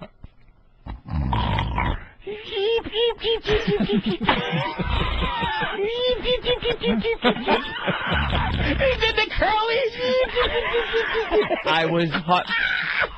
Now I'm turned around facing the wall, and he's on the other side of me, you know. And believe me, fully clothed, so I'm not worried about anything. Yeah, but you got to wonder, man, this might not be the best position to sleep in. Well, fully clothed is fine. You don't want to face him face to face. If he can fuck me through my jeans, God bless him. I figured this is good because I don't have to look at him, and I don't have to acknowledge him. I don't have to make a face like I'm faking asleep when my eyes are like saucers. I'm freaked out. I'm just laying there going, saw a ghost. Oh, my God. I'm just saying, everything's racing through my mind like, please make it a chick that just climbed in here and sounds exactly like my friend. Anything but what is really happening. But how'd you stay friends? Like, after that? That's shocking, man. Yeah. The next day, it was pretty much changed the whole complexion of the friendship. But you had to make believe you never heard what he said the night before. Yeah, that was pretty much it. I never heard it. I was asleep. Hey, man, you want to go out and Buffalo Russell? Listen, I saw a couple of alligators and some pterodactyls. I want to go pterodactyl riding. We still hung out and shit, but it was just never... It just wasn't the never same addressed, and it was never the same. And I wound up coming back to New York a short time later and stayed here in New York. Oh, so you're not friends anymore? No. This was years. But I did go back in, I think, like around 87, 88. Mm-hmm. Went back there to visit my father and his wife, and brought a bunch of my friends out with me and shit. And he was there. Oh, boy. So because he remained friends with my father and Corey. Was you on the radio then? Wife. No, not yet. Oh, okay. Not so yet. he hasn't talked to you since you're on the radio? No, hell no. So you heard that, huh? He was in between seasons of filming Who's the Boss. What? Oh, yeah, right? So, and now it was just blatant. The guy was a flaming fag. Like, we went out there. He came out, he obviously stopped trying to cover it up or anything. So, we go out there, and we all went hunting. We were going pheasant hunting and shit up in the hills. Had all our shotguns, and my father's like, Richard, you gonna come along with us? And Richard decided no, he was going to stay with Corey because she was going curtain shopping. So as everybody's going out hunting, early on, like in retrospect, growing up, in retrospect, yeah, looking back, I was like, how did I not see? He was one of these guys who was like, he wound up being a male model. He was like a beard for Christy McNichol, who was a dyke. So when Christy McNichol would go out to these events, he was with her, like they were a couple. Oh, to pretend. And stuff. And he wound up being a model. And girls were, like, always, even as a young kid, was swarming all over this guy. So what was some of the things, like, when you look back, what do you have, a pink lunchbox? Like, whoa, that's a very sexy Barbie lunchbox you brought to school Just today. a little feminine, maybe, and all the girls that were coming on to him that he would just blow off, like, wouldn't even talk to him. Like, we'd be hanging out, and I'd be drooling over these fucking shit, like, I'm trying everything. And when you're hanging out with the guy that's the fucking model-looking guy, believe me, I ain't getting shit. I could be funny as a motherfucker, and these girls just are fixated on him. And he's like, he has no club. He had no interest whatsoever. There's always a sign for me, like a dude that doesn't, like the classic way to pretend. If you're gay and you're trying to pretend you're not, you have to talk degrading about women when there's only guys around. You can't do any, I don't like that. You gotta, if a guy goes, man, I smell, fuck, then you gotta go, oh, how was it? Oh, you can't go, hey, you pulled her hair. That's why? Like, oh, dude, you can't. That's like classic, could be gay. Don't do that. Just fake it. Fake it. I don't know if they have the potential to fake that. Oh, my God, Anthony. Yeah, that was a rough one. That's one of my favorites. And that was my friend. We would ride horses, we'd go fishing, and he didn't know how to quit me. Right. Gays are not attracted to me. That's one thing. Maybe I should be mad about that, but it's never been a crisis. Oh. Never. All right. I was just a cute little kid. There was one time. You do have doe eyes, though. I had the big when I was a kid. Oh, forget it. They loved me. Imagine his eyes with no cigarette smoke, no drugs in it. Yeah. Just beautiful big eyes. Big, innocent doe eyes. No goatee. Just precious. Big doe eyes. I was hanging out at the ranch one time, and there was a party going on, and this old drunk Mexican guy comes up to me. He's like, how you doing? I'm like, all right. He goes, what do you say, me and you going in the bushes over there? And my father was within earshot of this. Did he shoot him? I had never. He beat the living shit out of this guy, like right in front of me. I'm standing. How old were you? I don't know. Again, early teens. Jesus. He threw him on the hood of a car and punched him in the face and wouldn't stop. Just wouldn't fucking stop. And you came up with those beautiful eyes. And I was like, Daddy, stop it. Blink, blink. Daddy, don't. Daddy, don't. D-O-N-T, don't. That's going to make me laugh all day. You don't blink, blink, blink, blink. My little lashes. Oh, my God, all right, listen. We got to move on. We have so much stuff today. Oh, shit. So much. Fucking old Mexican. Anthony was a sexy little boy. I know. That's why this show rocks. Some days we have a lot of stuff, and other days we just, like, make it up as we go along. Good Day New York here in New York City. Dumb banter between the stupid newsreaders. This is one of our new bits we're slowly but surely developing here. Yeah. You know, they do a story about something, and then they come back and have to do their cute little comments and commentary about the story that was just on TV. Well, they're saying that there's a new thing people are going to be doing this holiday season. A thing? They're going to be hanging Christmas trees from the ceiling, upside-down Christmas trees. I saw that in the paper, and no, they're not. Who's going to do this? You think it's just one store? It's one store with a little gimmick. The Christmas tree, it's in a stand that's nailed to the ceiling. It's a great idea if you think about it. Because it gets people to come into your store, especially now that it's been in the paper. Everyone's going to go check out the upside-down Christmas tree. Gotta go check it out. I want a picture with it. So, you know, of course, this is the most important thing to talk about on the news this morning. Sure. And if you're wondering about how should I hold it, Christmas trees upside down, it's the new trend. Well, I think this is really weird because if you have too many eggnogs on Christmas Eve, this is really going to mess you up. But apparently these are all the rage. They're Christmas trees that hang upside down. It's easier to get the star on it. That's true. You don't need the ladder. But the water would keep falling out of the little thing anyway. All right.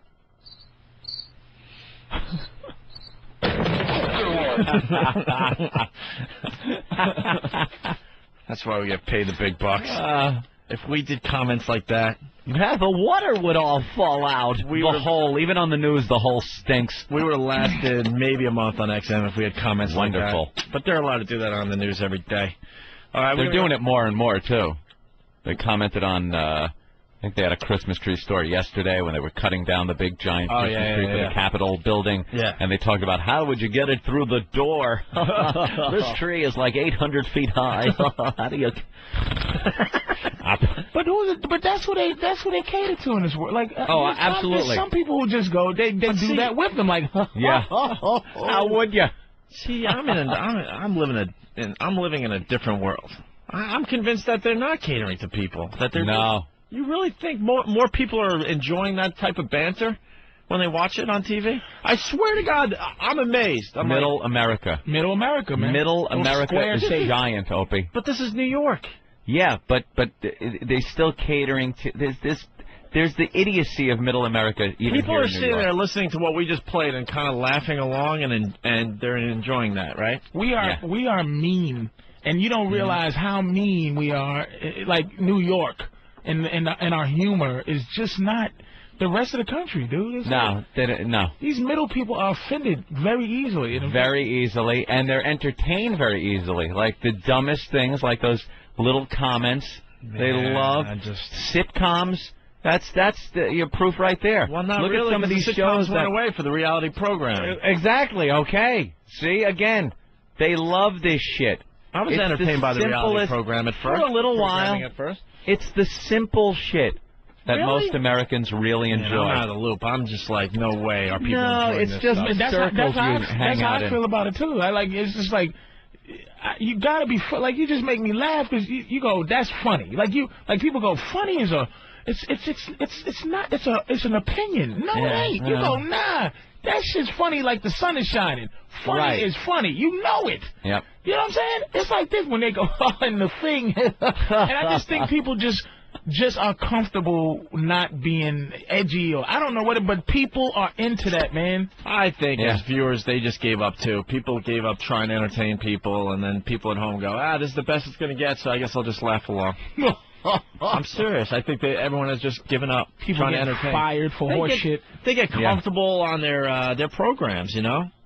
I watched Letterman last night. I'm like, man, this guy got comfortable. Yeah, this guy used to be out of the studio doing bits left and right. Letterman's now he's doing jokes about either. Now he's doing jokes about New York City that don't even pertain to the new New York had, City. Like, quadruple bypass. Yeah. Like.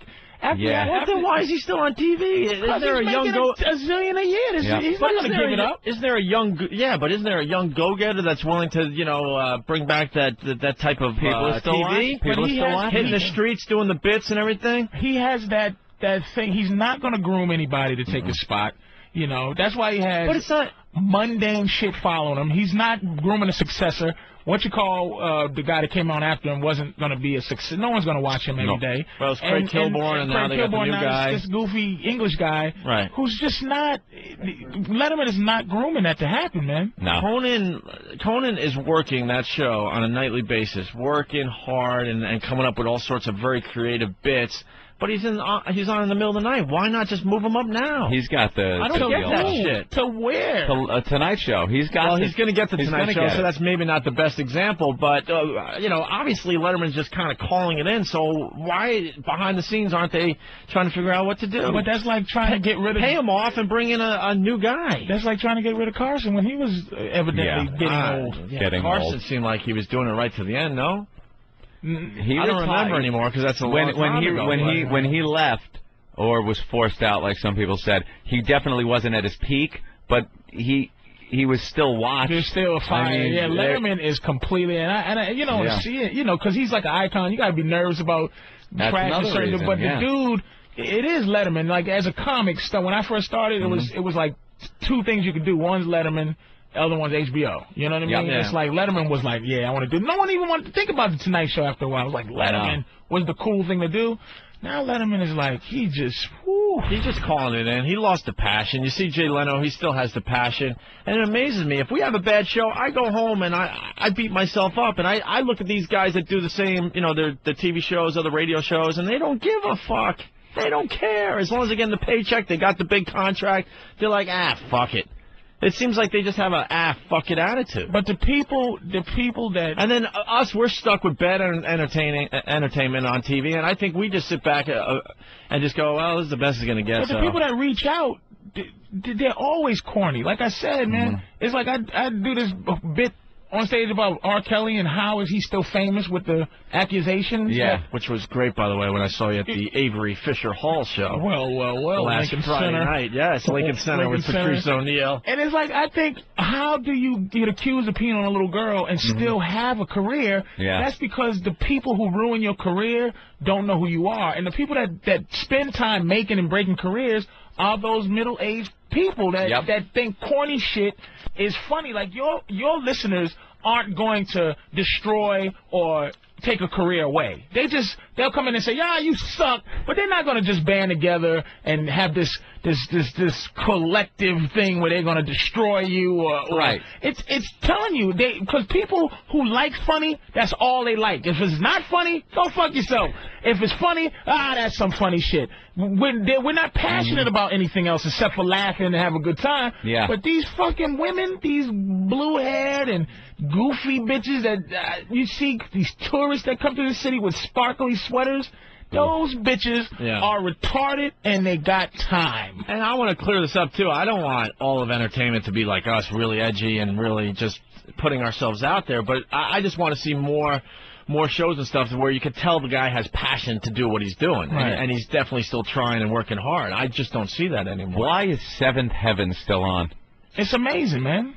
Why is that show still on? It's kind of like when we joke about the comics in the newspapers. Yeah. Who the fuck is still reading that shit? Who's reading it and laughing? And thinking Beetle Bailey is funny. They got 4 or 5 pages dedicated to comics that I just know no one's reading. Beetle fucking Bailey. Who's reading that and getting a real laugh out of it? But I think it's just like, no one wants to try to find the next big thing, the next big comic strip or what have you. It's just like, this has been working for years. Well, it's that corporate thing, man. It's like they research human beings' behavior, and it's like we research this. Based on my slide rule is telling me that this would get a laugh. What's that? Hold on a minute. Don Imus. You know, we're just civil disobedience. They took you to jail? My shirt. They take you down like that? They took us down to the talk about station. the Voyer bus incident we sat that around happened on for our about show. 7 hours until they could figure out the charges. Are we taping this today? They really didn't know what the charges were. Did they ever book you? Or? They booked us and sent us to the Tombs. Really? Yeah, which is a delightful place.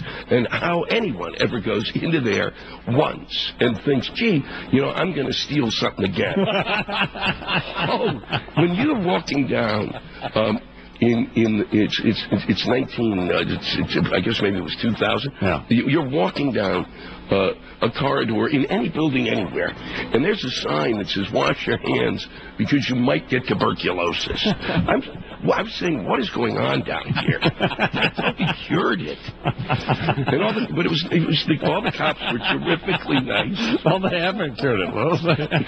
Well, they've got to. They said, I don't know how to quit you. It's like that smallpox vaccine. Don't lie to me. Then get out there and do some work. I don't need TB. We got over that. It's 19 till the hour. We're talking more about Lewis Black coming out. Man, we missed it, unfortunately. We're not taping this today?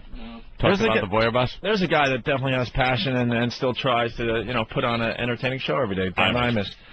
Lewis Black is on Imus, and we had an unbelievable incident where we had something like 13 guys arrested for the Voyer bus incident. Yeah. And Jim Norton was arrested, and he went to the Tombs, and Lewis Black was in that day, and he went on the bus. He got arrested. It was a huge, huge story. Psycho Mark. And Lewis Black had a book out recently, and I don't even think he mentioned he didn't even mention the Voyer bus. No. That should have been a whole chapter, but that's an example of, I think, people behind the scenes saying to Lewis, look, this is not a good idea to write about this. And it's a great story. You should have seen HBO. He got so much mileage out of that story after the fact, you know. Topless girls in a bus that was completely glass. Yep.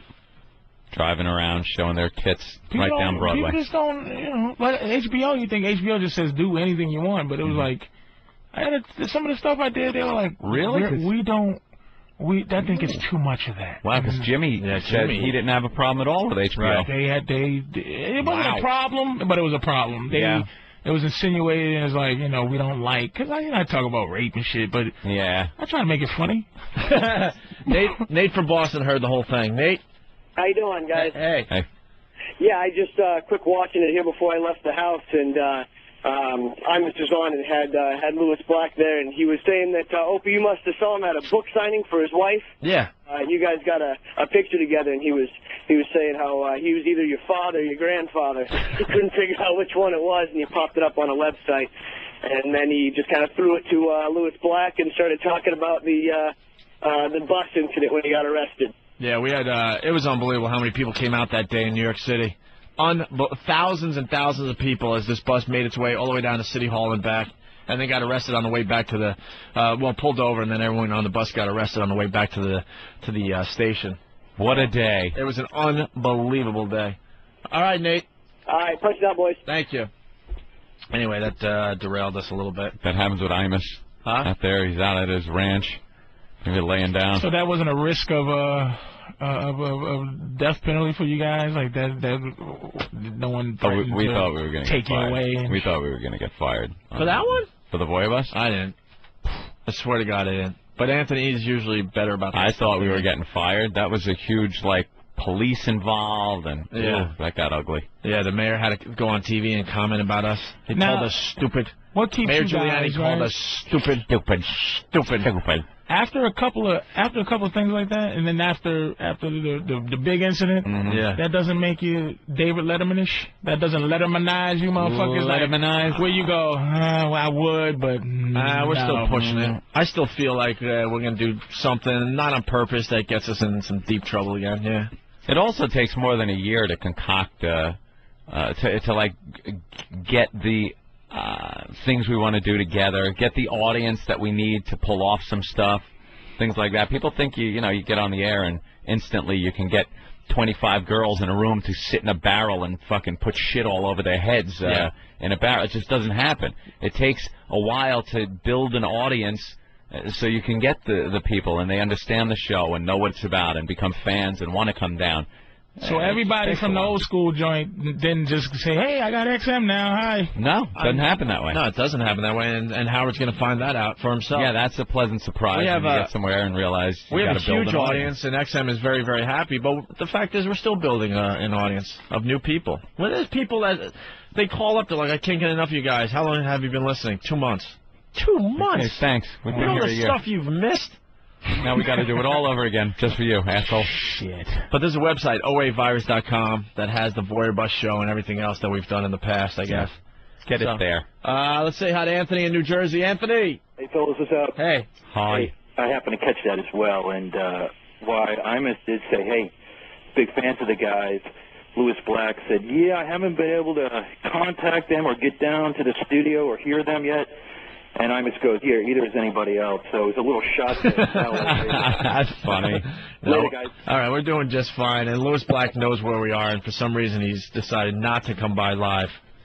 We got him on the phone once. Well, Lewis is getting big, man. That's great. It's the golden handcuffs, man. That's great. Motherfuckers around you. Not that he's too big to do it, but you get too big to you get afraid to lose something. He doesn't want to be getting arrested again. I would like to think that now that he's getting bigger, he's got bigger people around him, and they're the ones that are influencing him, saying, look, those people right now. You might want to stay away from Opie and Anthony these days. It's a shame. Yeah. It's really a shame. Because we did a lot for him, and he did a lot for us back in the day. What? Why the eyebrows? I'm listening. Oh, all right. We did, though. I like Opie's really got a Godfather thing about him where it's just like, dude, it's insinuated evil going on. He's just like, hey, we did a lot for him, he did a lot for us. That's all I got to say. Mwah. Give me a kiss. I'm all about loyalty, man. You know, and a lot of people around us show loyalty all the time. And then there's others that you could tell they just used us on the way to the top or whatever. You think it's you now? I'm not setting myself up just in case I get famous and I say go fuck yourself. But I'm that's funny, right? I'm like saying it's like Lewis Black. Like you said, how do you? I happen to feel like I'm a perennial loser, meaning that even if I get connected to like feeling like I'm gonna be able to go, hey, you guys can't fuck with you no more. Mm-hmm. I would never do that because I just feel that that's my aura is to just always be out, and then you get connected with guys who are out and have fun, and y'all make like a team. But it's how do you fight this business when they threaten to take away what you think you have? You know what I'm saying? Yeah. How do you fight this business? I would love to go. Not everybody goes, man, fuck you, I'm not doing that. You know what I mean? If somebody goes, you know, Lewis, you know, Opie and Anthony, XM, you know, the church, the things and the things. You don't have to listen to the people around you all the time, you know? Right. He's got a brain of his own, and he knows we've done great radio together, you know. He knows the next time we suggest a Voyeur Bus thing, he's not going to do it, obviously, but for him to come in and, you know, and do the show, why not? He lives in New York. He hasn't been by yet. Are you kidding me? But those are the people, like we was talking about the middle of the country. The middle of the country is dictating that Lewis don't do. It's hilarious to anybody else, but to the middle of the country, it's like you know, he's a sex something. You know what I mean? Yeah. And it fucks with you. He's got his act, and he's got what he does, and his people perhaps have decided that maybe this isn't the best outlet for that. Golden handcuffs, baby. As soon as you get something. That's why I'm happy being 100 air. There you go. Who cares? We should take a break. We got lots to do today. It's Whip 'em Out Wednesday, by the way, Anthony. Are you kidding me? What? I didn't even check. It's Whip 'em Out Wednesday. It is indeed Wednesday. It's a very, very easy concept, and all you need is a wow in your car. Whether you get the official WOW bumper stickers or make a homemade WOW sign or write in the dirt in the back of your truck, you get WOW in your car, and there are ladies out there that will flash you as you drive. It's a nice little treat in your traffic-filled commute. And you know what you do? You just get a WOW sticker, throw it on the back, and kind of forget about it. Just go about your business, and all of a sudden one day you're going to see tits and go, what the whole... That shit works. And another little perk that it gives people here in the New York area, especially people that drive the expressway early in the morning and middle of the afternoon, if you're driving slow in front of me, if I'm trying to get into the left lane and you all of a sudden get in the left lane in front of me and I can't do 80 like I want to because you decide you're just going to sit there and do the same speed you were doing in the middle lane and I can't get around you, and my anger starts bubbling up, if I see a wow sticker, I calm down. I back off. I go, you know, I'll just let him drive the way he wants to drive. You won't get my rage. Over the weekend, I was on Long Island. I'm entitled. Real entitled. I laugh at myself every time now I do something, and I go, goddamn Patrice he thinks he's entitled. That's entitled. White entitlement, man. White entitlement. Speed up, please. I know the speed limit is 65. Places to go, things to do. Over the weekend, I was on Long Island, and I was behind I don't know, some kind of SUV that had a wow sticker, right? Mm-hmm. And I had my brother in the car, and we happened to have those T-shirts that we gave away at the Halloween party. Had a bunch of them in the car. We were heading out east for my brother's christening. So we stop at Jericho Turnpike and Deer Park Avenue right there, and I jump out of my car, bang on the window, say, roll it down. He's like, what the? He had no idea what was going on. I wouldn't either. I'd have shot you. And I would have just shot you. He rolls down the window, and attempted carjacking.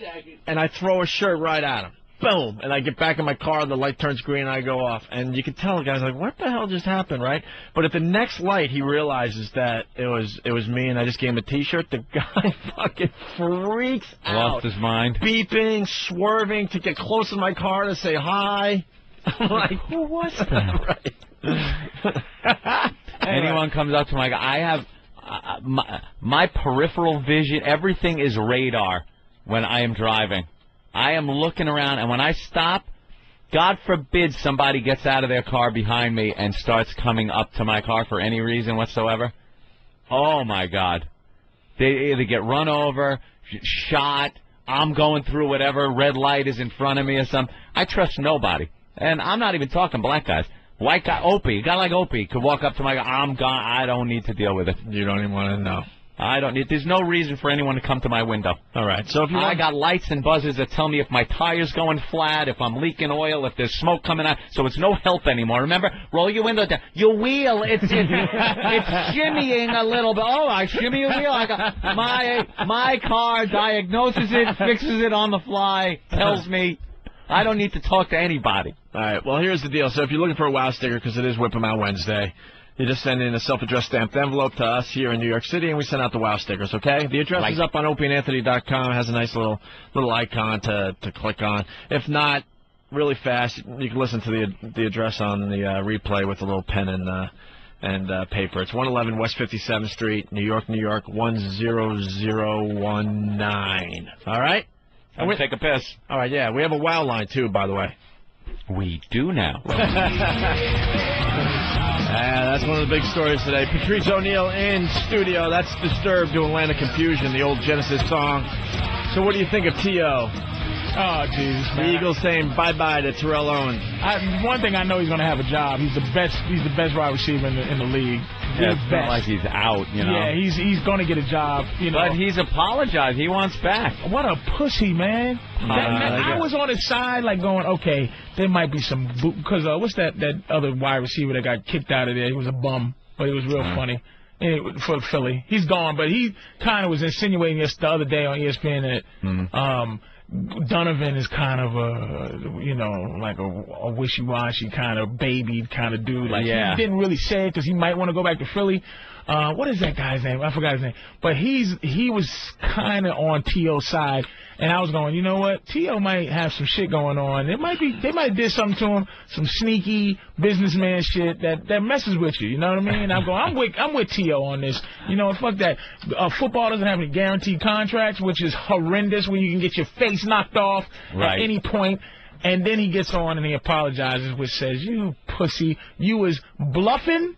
They called you bluff, and now you're like, sorry. It's like, it's now I'm like, come on, T.O., you fucked up, man. Excuse my language. Yeah. But it's like, come on, man. Come on, dude. Don't apologize, and then you might have had a chance of, like, having me be on your side, because then there's a story that's not out. But once you apologize for something you didn't do, no one apologizes for something they didn't do.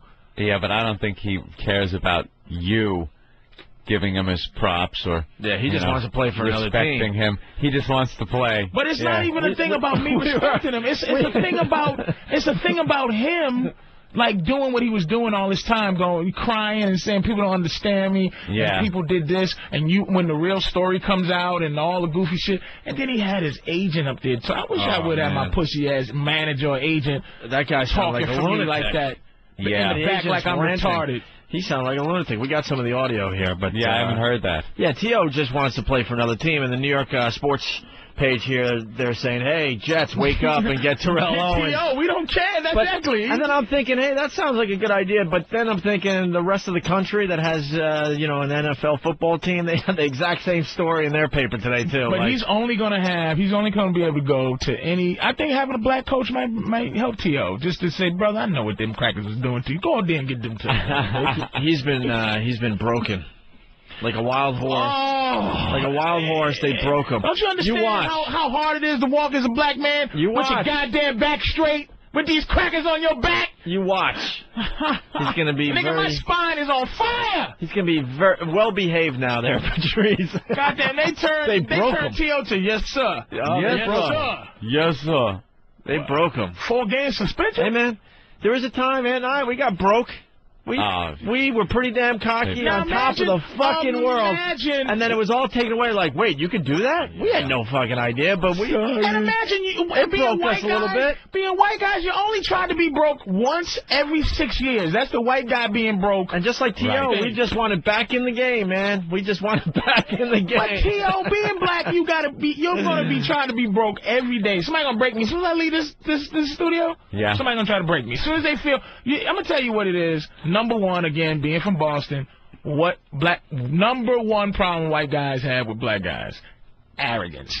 Any arrogant nigga, you will be attacked. Anytime that you're not like a happy to be there nigga, you are in deep shit. You know something, seriously, I don't think it's you got to be happy to be there. It's just it's just the frightening guy. It's the frightening black guy that we're afraid of. Frightening anymore? How's T.O. frightening? He's worth $70 million. Well, he's not very frightening. All right, I'll give you that. I'll give you that. He's not frightening. I'm just talking about the basic Joe walking down the street. Listen, the frightening black guy frightens black people. Does he? Frightening black people are frightening. Like there's always that face where you're biting the lower lip. You're biting the lower lip, and the eyebrows are going down. It's like, motherfucker. I'm sorry. What cartoon was you? Like what that? Nigga does that? Well, it's in a lot of the rap videos. I've always got robbed by a motherfucker smiling. Hey, really? Chilling, man. Good to see you. Hey, you got the time? Give me your motherfucking money. Damn it, you got me, nigga. Good one. Is that what I got to be looking for? Excuse me, white man. What's the time, sir? Well, 1 second. Nice Negro. And we've talked about that many times. You're right. They're asking for directions. Next thing you know, you're waking up and hearing Christmas music in your hospital bed. Which way is north? And then all of a sudden, you hear Christmas music. You wake up, your family's over you in a hospital bed. That's the face. Yeah. Wait a minute. So if you see this coming, I won't be able to get close enough to rob you. Patrice, you just making it now? I'm ready to leave the studio. You're scaring the shit out of me. Hey. Yeah. You see me coming? Yeah, and I'm out of the way. Motherfucker. At what age do you get to learn that face? Because you all do it. It's the face. It's the face to stay alive. That's all. All right. It's like, okay, I grew up in Roxbury. There's a finite number of hardness and like my face. I can make a face to survive in Roxbury. I can't make a face to survive in the toughest parts of Brooklyn. My face isn't there yet. No. As a black man, you can say, okay, this dude right here, but this motherfucker, like I can make a face for Harlem. I can make a Harlem face to say like all right, I belong here. But East New York. But East New York. I don't have an East New York face. I can't even fake an East New York face. Can't fake it. I'm serious, dude. It's like there's a thing when it's survival. Look, I'm from here, and do not. You know what I'm saying? I see it in the rap videos of the guys that aren't doing any of the rapping. Like there's one guy rapping, and all of the guys around him are they're making that face, and that face scares that. Oh, 50 got that. 50 got that face. Oh my God, does 50 has a survival face. He has the face where that dude has the face of the toughest borough. Now somebody from the toughest borough might disagree because I've seen a couple of guys from East New York, and I've seen a couple of guys from Flatbush or certain parts of Queens. 50 has a real face. But he you know can what I'm also saying? do the smile and how you doing, and man, then 50, fuck you up. There's some people that disagree with 50. 50 seems like he's, you know, and that's the thing about it depends on, like, that's the thing about me. Like, a dude from Brooklyn cannot deal in Boston because of all the white people he got to deal with. Yeah. It's a whole nother system. Because you only deal with hard niggas in Brooklyn. Right. You don't deal with white people because the police really don't fuck with you. Nope. They just... New York police really do not... They're not a fucking with you kind of cops. You know what I mean? Like Connecticut. They just, what are you doing? Or these goofy towns, you know what I mean? Yeah. In New Jersey, where you can get pulled over just because they feel like it. New York, so dudes in Brooklyn, they do not, so it's all, their whole life is dealing with, what you looking at, nigga? What? Yo, son. Let me tell you something, dude. I'm telling you, yo. Like, you see this? This is my fake trying to get a part in a movie. Black guy. Like, I get a part, they go, wow, you were fearsome. But if they get the real motherfucker coming in like, nigga, let me yo. Yeah. And there's some dudes in L.A. that you go, I've been to Compton, I've been to Inglewood. There's some dudes, that 1,000-yard stare, there's some dudes that just, you go, do not mess with this dude. I don't care because he can't fake it. I can fake it up to 190th Street, close to the Bronx. Right. I can get as hard as almost the Bronx. I can't get hard. But then it as steps hard up as to deep the in next Bronx level. Because I got lost one time, you know, around that Yankee Stadium area. It's just a weird, you know. And you get off the highway. And I got lost where the trains are above ground. All right. Once the trains go above ground, it's like, okay, so I really started to feel like a white tourist where I was just like, okay, I should ask this young... And I'm telling myself stuff to say, all right, I'm not no bitch-ass dude. I can ask. But I'm driving, I go, should I ask him? I'm going to ask this young cat right here. Excuse me, man. Yo, what's up, yo? I hate to bother you. Do you know how to get to, you know, do you know how to get back down? Because I think I'm facing the wrong way. I don't see New York. Usually from here you can see the buildings that point you towards Manhattan. Yeah. And it's like, yo, no, yo. It's like, all right, good enough. Goodbye. And was he looking you up and down in the car, like looking at what you're wearing and shit? I'm big guys, never nervous about big dudes. No. Always nervous about little cats. Little dudes who look at me and they're not afraid. Yeah. They don't have any of that thing. Because they got an equalizer in their pants. Dangerous. You know what I find funny about that? It takes all the way up to 190th Street for you to feel that way.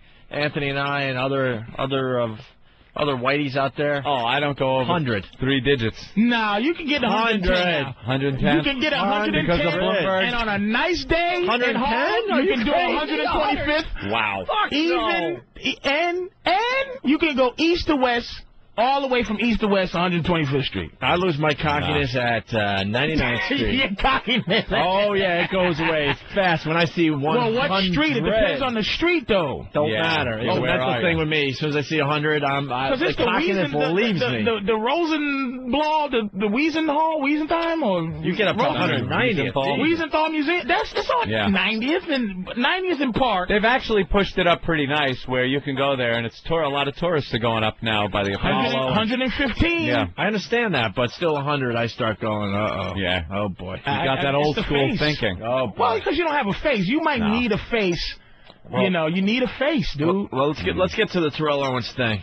Him apologizing? Oh, God. Yeah, let's hear the apology. Oh, yes, sir. Someone is saying that we're sticking up for Terrell Owens, and we're not. No, it's just that before he apologized, what I'm saying is before he apologized, there's always a side story because, like I said, dealing with these businessmen, there's another side. So I'm like, you know what, Terrell, there's a side that people are not honest. They playing him, but no one who's right will apologize like that, man. Yeah. Well, you know why he's apologizing? He doesn't want to be blackballed. He wants to play again. So he can't be. That's the thing. That's the great thing. He's got the talent. He got a marketable skill. He can sell. Wow. He can go to Europe and get paid zillions. I don't think he's convinced of that. I think that's why he's apologizing. He wants to play again. Not having white skills That's what growing up in Boston made I have an understanding. I'm telling you, this guy, I'm going to give this guy credit. I don't think he wanted to apologize at all, but he realizes, holy shit, I might get blackballed. He's a country boy.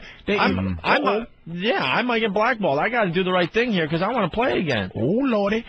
He has a skill. Oh, no. I understand that, but you never know. He's not worried about it. He's not worried about it. Then why is he apologizing? I mean, I'm sorry. He is worried. That's what I'm saying. He doesn't realize... Because you can see his goddamn agent. He's listening to white guys. He signed that $47 million contract. He was happy as hell. The Philly was great. I was so happy for Philly that they were good. And then he got this asshole, this power broker, who starts saying words that Terrell never heard. And a lot of times, black people who don't know white people, when white people are smarter than them, they try to be as smart, and it gets to be. When white people know stuff, I go, all right, what are you talking about? Let me get some white information. You might know something. They're afraid to be dumb, so they just go back. They sit back, and he goes, Terrell, I know the right thing. But that's not a black-white thing. Right, that's not a black-white thing, man. Yes, it is. White people don't have that stigma, man. Yeah, we thought we knew it all. I hate to keep bringing it back to our situation when we got fired, from Infinity Broadcasting for the St. Pat's thing. Yeah, we listened. But we started listening, going, whoa, hey, this white dude might know a little more than we do. But do you say it on okay, when they come down on you, do you come back and you go, Anthony, these crackers? No, also we're like on the phone with each other going, wow, we didn't think of that. We didn't think that they might arrest us. There was a time we thought we were going to get arrested. Oh, yeah. It was getting crazy. Got nasty, but let's go the word cracker didn't come up. You're right. Never came up. Let's go to the T.O. apology here. As you know, I have been suspended and told that I cannot play football for the rest of the season. I am a football player, and this is what I do. It really hurts me not to be a part of the team anymore. I came here to help the Eagles get to the Super Bowl and win the big game. When I got hurt last year, and everyone said my season was over, I fought hard to prove the world was wrong and do everything possible, including risking my career, and to help the Eagles win the Super Bowl. And I think the mentality that I have, my greatest strength, can sometimes be my greatest weakness. I'm a fighter, I've always been, and I'll always be. I fight for what I think is right. In doing so, I alienated a lot of my fans and my teammates. Boring. Oh, boy. I hate these written apologies. Oh. That was written for him. Oh, I would love to see one of these guys just go on TV and go, oh, hey, and just speak from the heart. I'm telling you, if you don't have... Every word was thought out beforehand. If you don't have the proper skills to deal with this, like, when they ask black athletes, you got a $90 million contract, what are you going to do with your money now? What are you going to do? As if, like, do I owe you... Motherfucker, I'm going to buy a diamond house. That's what the fuck I'm going to do. I ain't going to save the kids or nothing. Are you stupid? Like, these dudes don't know you can go, man, get out of here. All he had to do was play. That's all he has to do. This is why he's going to have a job. Yeah. He doesn't understand. He didn't have to do that. First of all, his agent works for him. Get rid of this idiot. Get another guy. Say, look. All right, look, this nigga, I'll sell that dude down the river. I was listening to him. I shouldn't have. Yep. I'm ready to play some goddamn football. I'm the best wide receiver in the league. Give me some goddamn money. That's why sports is better than what we do. There is market value. Like, there's no way, like, some idiot makes more money than me that people go, wait a minute, you're way funnier than him. Right, in sports you can see the market value. You can go, wait a minute. I scored 100 touchdowns. This is how much motherfuckers make scoring 100 touchdowns. This is how much they get. Yeah. Now, I can't say, hey, I make people laugh. I got some good 8 out of 10 times. Yeah. 8 out of 10 makes me a Hall of Famer. Right, you know what I mean? But no, not in this game. But in this game, in football, T.O. should say, kiss my ass, and go to another team and watch how fast they'll love him. They'll love him in the place where they dog him the most. They will take T.O. and love him, because a shitty T.O. will get you about 20 touchdowns. 20 touchdowns since he's been in Philly. Their whole roster in the last 10 years hasn't scored 20 touchdowns. Yeah. Ever. So I'll take those. Yeah, I'm with you. Someone's going to take T.O. He should I would love know it. to see that. I would love to see that. His agent scared him, T.O. His white guy in his corner, that his white shield of protection. Who, by the way, is looking out for himself. Looking out for himself. And not his player there. His white shield said to him in the room, T.O., it's looking bad. You should go and apologize. Yeah, he wants to make sure he's going to still get some checks coming in. Absolutely. From Terrell Owens, yeah. Without a doubt. Terrell did not know how to tell that guy, shut up, stupid Rosenhaus. You blew it for me, asshole. Right. I'm listening to you, and now look at me. Yeah. Here's the agent. He's here to make sure, on the record, that people realize he is sorry. He wants to play football. He's a great person. I believe in him. There are a lot of his teammates that believe in him. He needs to be playing. Yeah, I see it your way, Patrice. I'm telling you, Terrell Owens should just be on TV, staying as cocky as he has. I've been faced with arrogant nigga shit I'm a big giant loudmouth. So I know what it's. You gotta be like, hey, you gotta be. It's appreciation kind of thing. You gotta never know. You never gotta feel like you're included. Yeah. More agent talk. Terrell's goal this year was to win a Super Bowl as a member of the Philadelphia Eagles. That has never wavered. That's his goal. He hopes to do that. This is very unfortunate that he's been sidetracked. But hopefully you'll all help us get back on track. Because the bottom line is, I don't believe the media's been fair to him. There are players in the NFL who are arrested who violate the program when it comes to drugs or substance abuse, and they are not punished as seriously as he has been. There are players who do not get criticized as heavily by the media who do very significant things. He hasn't broken any laws. He hasn't broken any rules. Oh boy. Ghetto rule, 190th Street rule number 1. You don't snitch on anybody. He just snitched on a bunch of guys. He's trying to put off the heat. What kind of ass? And then he said Terrell was sidetracked. He didn't say we got sidetracked. Terrell got sidetracked with his nonsense, dumb stuff. He leaving Terrell out there dry. I like how he chummed the water and started the feeding frenzy of the press. They were all... They all had a question that he wasn't answering. Oh, man, that dude... Terrell, but it's not Terrell's fault. It's miseducation. And I don't mean books. I just mean Boston. Drew, why don't you let him talk to us right now? Terrell has made his statement. He has said what he believes. I am here responding to it. He has said everything that needs to be said. What more do you want to know? Let me just say, and another reason is because... What they want to know is how Terrell Owens really feels. And he was a statement that was prepared for him. He was sitting behind him just quiet. Yep. Letting this guy talk for him. Which amazed me when I was watching this whole thing. I was like expecting him to just snap and go, all right, say something. Look, this seemed like a good idea behind closed doors, but fuck this. Move out of my way. Give me the mic. This is what I want to say. Oh, did you see his face, though? If you watch his face, it's a distant, thinking face. He's not even there. As Rosenhaus is tripping out, T.O. is with that distance. You ever look at somebody and you're not even looking at him? You're just looking straight at him, but if the person starts going, ooga booga booga, you'll be like, huh? What happened? T.O. is thinking about, what did I do, man? Yeah. It's like, why am I in this position? How could you go this? When he broke his leg last year and came in the Super Bowl, T.O. was now the greatest athlete in the world. People loved Terrell Owens, and he could have took over the team like he really wanted to because of his heart and because of his skill. And this idiot, man, starts playing out Donovan McNabb, starts playing himself out by now this apology, this written apology, and this what they call damage control. This damage control fiasco right here. It's just anybody who's on the side is not on the side. Nope. Just say, and another reason is because I believe the media has not been fair for him either.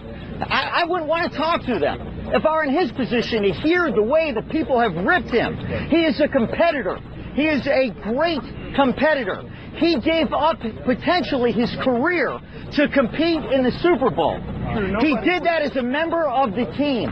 He did that for the Eagles, for the fans, and now he's getting ripped, called selfish. This is not about him being selfish. He's a genuine, honest person. He never intended to offend anybody at any time. Why did you leave that? He gets that. This is the thing that another thing that I say to black people out there: practice unemotional speeches. We have to practice how to be detached from our emotions. Now, if T.O. gave that speech that Rosenhaus just gave, he'd have been crying. Because it would have been all his vocabulary would have been all emotional. I gave my soul. I didn't. Why? Y'all just be fucking with me. Do you think it's racist, T.O.? I'm just saying. But Rosenhaus just has his collective, his motive. Is money, and money is not emotional. Doesn't make you emotional if you come from money. If you're broke, money makes you emotional. I just want to buy a house for my. You know how many times I want to cry just because I want to buy a house for my mother. If I could buy my mother a house, I would be the most outrageous nigga you'll ever see. As long as my mother got a house, I'll be homeless. I'm like, fuck everybody. But right now, it's like, hey, Patrice, I want to put a dress on. You want to do Remember the 1940s on VH1 every week? You know, this shit is dumb, but it's like, all right, we'll give you a couple of G's. All right, then I get a Jewish guy to go. Patrice O'Neal has given VH. He had a cold when he came into VH1. and he came in and did Remember 1922. And I go, I did have the flu. I had the flu. When I did 1925, I was sick. I just want to buy my mama a house. That's all I want to do. That's what you want to do. When you poor, this shit's scary. I just want to buy my house. Let's go to Sean in Alabama. Sean, Bama. What's going on, boys? Hey. Toward the, I got to watch the end of the press conference yesterday, and toward the end of the press conference, after Drew was skipping around with his questions, I said, next question. One reporter said, Drew, what have you done for Terrell other than get him suspended for the season? And you could see Terrell in the background start to laugh. Yep. Look at you. All right, there goes Alabama. I guess that's enough on the T.O. thing, right? Boy. Yep. People gonna learn. He'll be playing next year, though. Of course. Oh, he cannot play. That's the thing. You think he's done for the whole season, though? He has no choice, right? I don't know. The Eagles. Somebody will pick him up. Yeah. No, the Eagles own his contract, don't they? But see, this is the reason the only reason they would have suspended him for the rest of the year. Yeah. But they can't. That's the only reason he's not suspended for. So after the suspension, he can't be on the team no more. He's done. Because they can suspend it. He's still on the team. Yeah. After the suspension, he's out. But the only reason they didn't suspend him for 8 or 6 games or 7 games, whatever's left, is because they can't do it. You just can't do it. And so they're getting rid of him for 4, and after the 4, they got to let him go. Or they got to pay him. What's their record? They're out. They're 500. They're out. Nah, not yet. Wait, what are they? They're 500. They're like 4-4 or something. Oh, these guys seem to know something. Travis seems to know something. I don't think they're 4-4, are they? No, they're not 3-5. Travis, what are they this year? Oh, I don't know their record, but they're not that good. Yeah, I think they're 4-4. But after the 4 games that he's suspended for, they're not going to let him go. They're just going to put him on the inactive roster. Oh, he still got to get paid. Yeah, he'll get paid for those games, but they're going to pay him. They don't give a fuck about the rest of the season. All right, they're just making sure he doesn't play at all this year. And they're not sure that they can do that. If he's physically able to play, right, they might not be able to do that. I got to look this up, man. 4-4? They're 4-4. Let me take a quick look. All because of a little bashing. 4-4, you're right. All right. Well, all right, they're 4-4. You're right. And they're not out of it because the East stinks. The NFC East stinks. Why would they just? What's the motivation here for the team? I mean, the motivation is what they do. Arrogant nigga. I'm telling you. You guys see, Mr. Entitlement. Yeah. You don't understand, dude. I don't. It's not good. It doesn't seem like good business. Arrogant, and they don't. This guy's worth $1 billion. They need to stop him. They need him to be a good boy. And they did it with this one. It just seems like bad business. If you still have some kind of shot at it, why wouldn't you want to keep? Let me tell you the biggest fear now. His biggest fear, and this is what they've been talking about, because they will give you information. These people in the sneaky way. Yeah. Is now they go, he's getting the age, right? Where now they say he's too old for a long-term contract and he's too much of an asshole. They blackballing him. See, Rosenhaus knows language. They start scaring And him. what happened is they said he's now a rented player, meaning you're only going to rent him each year until the end of his career. Oof. No one's going to be loyal to him and give him a big contract. So he's rent T.O. You score a touchdown, you do good for us, we'll give you another year, boy. All right? So Rosenhaus knows that kind of language. That's when Rosenhaus became a slave. Jewish lawyers become slaves when they hear money language. Oh, Lord, they rent the home. Uh-oh. They's going to rent the owners, T.O. That's what he's doing now. That's language that T.O. didn't understand. It's like those commentators on ESPN was like, T.O.'s finished because no one's going to be loyal to him. And now they're turning the NFL against him because Donovan McNabb, they get on there and they tell you the whole. You can see the setup, baby. You can sit there and you see the setup. It's like Donovan McNabb is one of the most well-loved players in the league. He went to the Pro Bowl, and everyone gravitated towards him. Did you see his suit commercial? He loves his mama. Donovan loves his mama. And it's like, T.O., which mama? He loves both his mamas. He came from a two-mama home. Now T.O., poor T.O., is now finished. All right, well, there you go. There's the T.O. Damn it. Man, very good, Patrice. Son of a bitch. When we get back, we have exclusive audio of the Chimp attack survivor. Oh, thank God. I saw him on TV. We were on this story early. Why was he wearing? He had a surgical mask on? Oh, because he's so fucked up. Still a fucking mess. That he can't even take that surgical mask. I thought maybe it was for bacteria, but it's just he's so fucked up that Chimp ate his face. Ate his face, nibbled on his ball sack. Both balls, took his fingers off one at a time, and not even chewed. It didn't even say chewed. Ripped his foot off. This fucking chimp muscle. We got baby Kong on him. All because he was bringing a birthday cake to one of the other chimps. This guy is finally talking. He was on Good Morning America, and we got some of the audio to go over next. Old okay, nutless chimp guy. Yeah. As we go to break, we'll do asshole. this. You got this one, Eric? Or this Derek hat? They're so cute in that little coveralls and engineer hat. When you put a little chimpanzee in an engineer hat, like he's going to drive a train. Yeah. And the little coveralls, they're adorable. But you bring one a birthday cake and don't let the other one have any, they rip your fucking balls off. They did a magician's tiger on them. Yeah, absolutely. We'll get into that after the break. And also, Trading Spouses Part 2 is tonight. The Psycho Religious Woman. Yeah, I love this one. This is great, too. So, lots of shows still to play. All right, we got Patrice O'Neal hanging out with us today. Jim Norton's in L.A. doing the HBO thing. I don't even know when he comes back. Another week and a half or so? I think he goes back for like 2 weeks. He does Caroline's Thanksgiving weekend. I come in, if he's not sitting there and someone else is, I know he's gone. That's how I know Jimmy. I don't know any schedules. I don't know when he's coming or going. Keeps it interesting. It sure does. Who's going to be here today? Some days I'm like, oh, all right, we got Patrice today? Great. Yeah, good. And the boss yesterday? All right, cool. Yeah, sure. Why not? I do know Patrice will be in the rest of the week. Nice. Hey, so we got the chimp story. Yeah, this is ridiculous. One of the best stories since coming to satellite radio. People just don't realize that animals are fucking animals. They're just animals. And chimps, no matter how adorable they are on TV, whether you were watching them years ago on Ed Sullivan doing little backflips, or you watch them on the nature shows and the camera. Yeah, you ever see the one where they put the camera on the ground and the little chimp goes right up to the lens and his eyes get real big over by the camera lens. He pulls away. He's very curious. Oh, it's adorable. But they are wild animals with a strength you cannot even imagine. When you're getting limbs ripped off with just their hands, that they could grab your ankle and your foot and pull, and your foot comes right off your ankle. And I can't lie to you. I'm a big. I think you know this, but I'm a big animal guy. Like You love animals. Yeah.